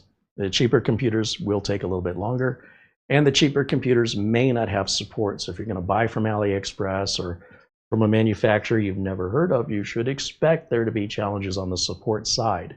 But if you have a technical mindset and you can support yourself, then you can save the money, get something that's a bit cheaper, and just take care of it yourself. And that's just a consideration, and for you to make the decision that's right for you. And of course, if we can help you, we're always happy to make an attempt. You can always join us on our message forums at CareyHolzman.boards.net. That's all free and open 24/7 to everybody. And you can get help also from our viewers and our community, not just from me. When it comes to the private messages, if you want to talk to us privately, you have the email address. And of course, we hope you continue to hang out in our live community as we do these live videos. Now, Monday, I don't know that I have anything scheduled for the weekend, maybe. But Monday, we do members-only videos at 1 o'clock. These are videos only members can watch. They're never made public. They're a much smaller turnout, and they're a lot more informal and interactive because there's not so many people competing in the chat room for whatever. And then Tuesday, Scott Merrill, Ask Your Computer Guy. Now, I don't know if you've heard of Scott. He's been making content for quite some time, and I don't know, he should be bigger than me, in my opinion, in subscribers. But consider, if you're looking for some content to watch, let me go over here and show you his channel. He's got over 200 videos, and I agree with so much of what he's explaining and showing that I said, I got to talk to this guy. So I'm going to search for Ask Your Computer Guy. Right, that's him right there. And we'll go to videos, and you'll see that he has tons of content for you to watch. Look at those thumbnails. Love it.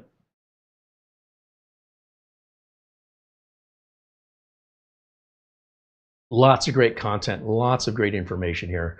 And the videos range from 10 minutes to 30 minutes on average. So you're not into a 3.5-hour live broadcast with interaction.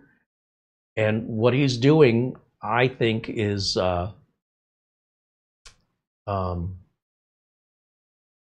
what I wish more content creators did here on YouTube. And it's a great example of the kind of content that I myself am looking for as a tech.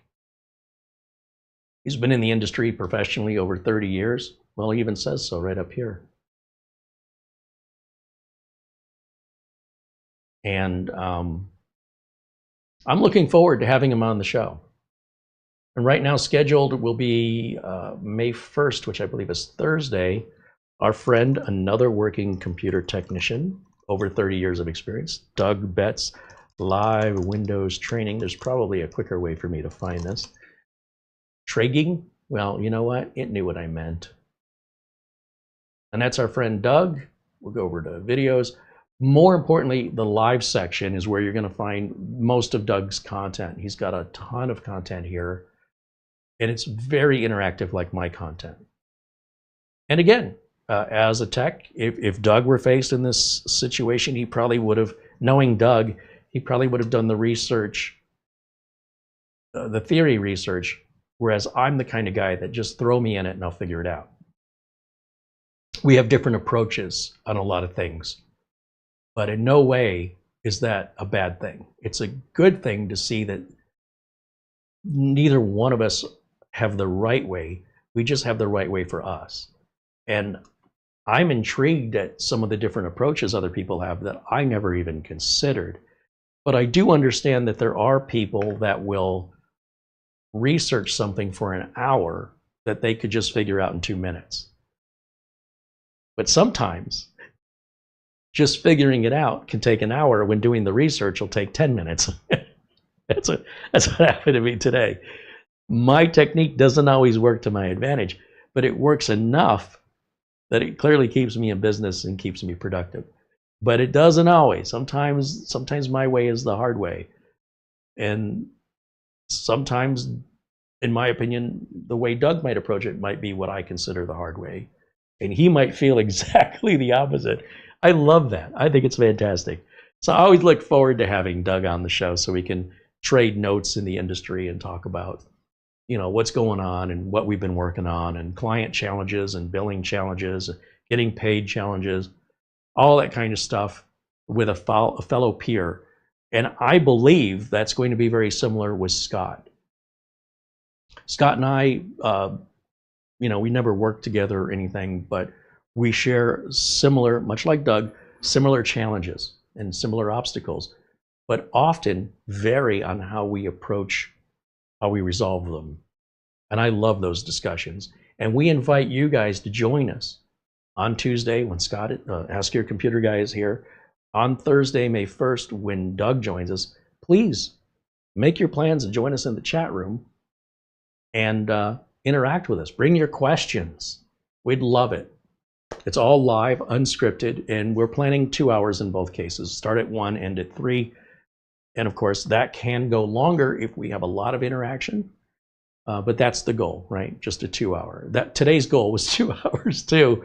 And look how that worked out.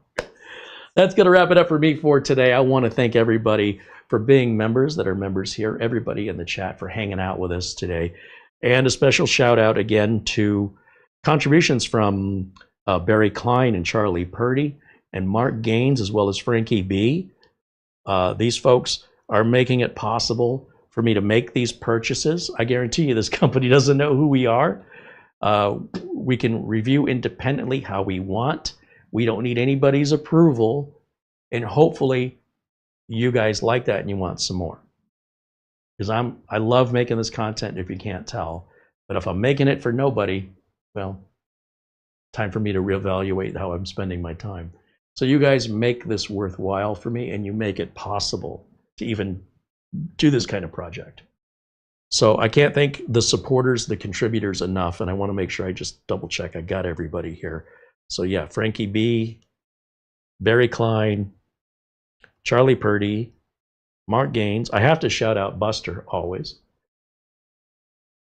And the super chats, I want to shout out everybody who gave in super chats today. It's always never expected, always appreciated. And just another thank you to Al Galena, David Graham, Peter VZ, number of super chats today. Thank you, Peter. Craig Casabona with a $20 super chat. Craig, I don't know that I saw that earlier, and my apologies, but thank you. It's a generous contribution, and we appreciate it very much. David Graham and Nick Caffrey, Anthony McGregor, and Mark Gaines in a super chat, as well as Charlie Purdy and Peter Laycock. Those guys very generously also contributed in super chat today. And a shout out to Thomas MacT, now a member, 31 months, just renewed his membership today. You guys rock. Thank you so much. That'll wrap it up for me for today. Enjoy the rest of your Friday. I hope you have a great weekend, and we'll look forward to seeing you all again very, very soon. On behalf of Marlena and myself, bye for now.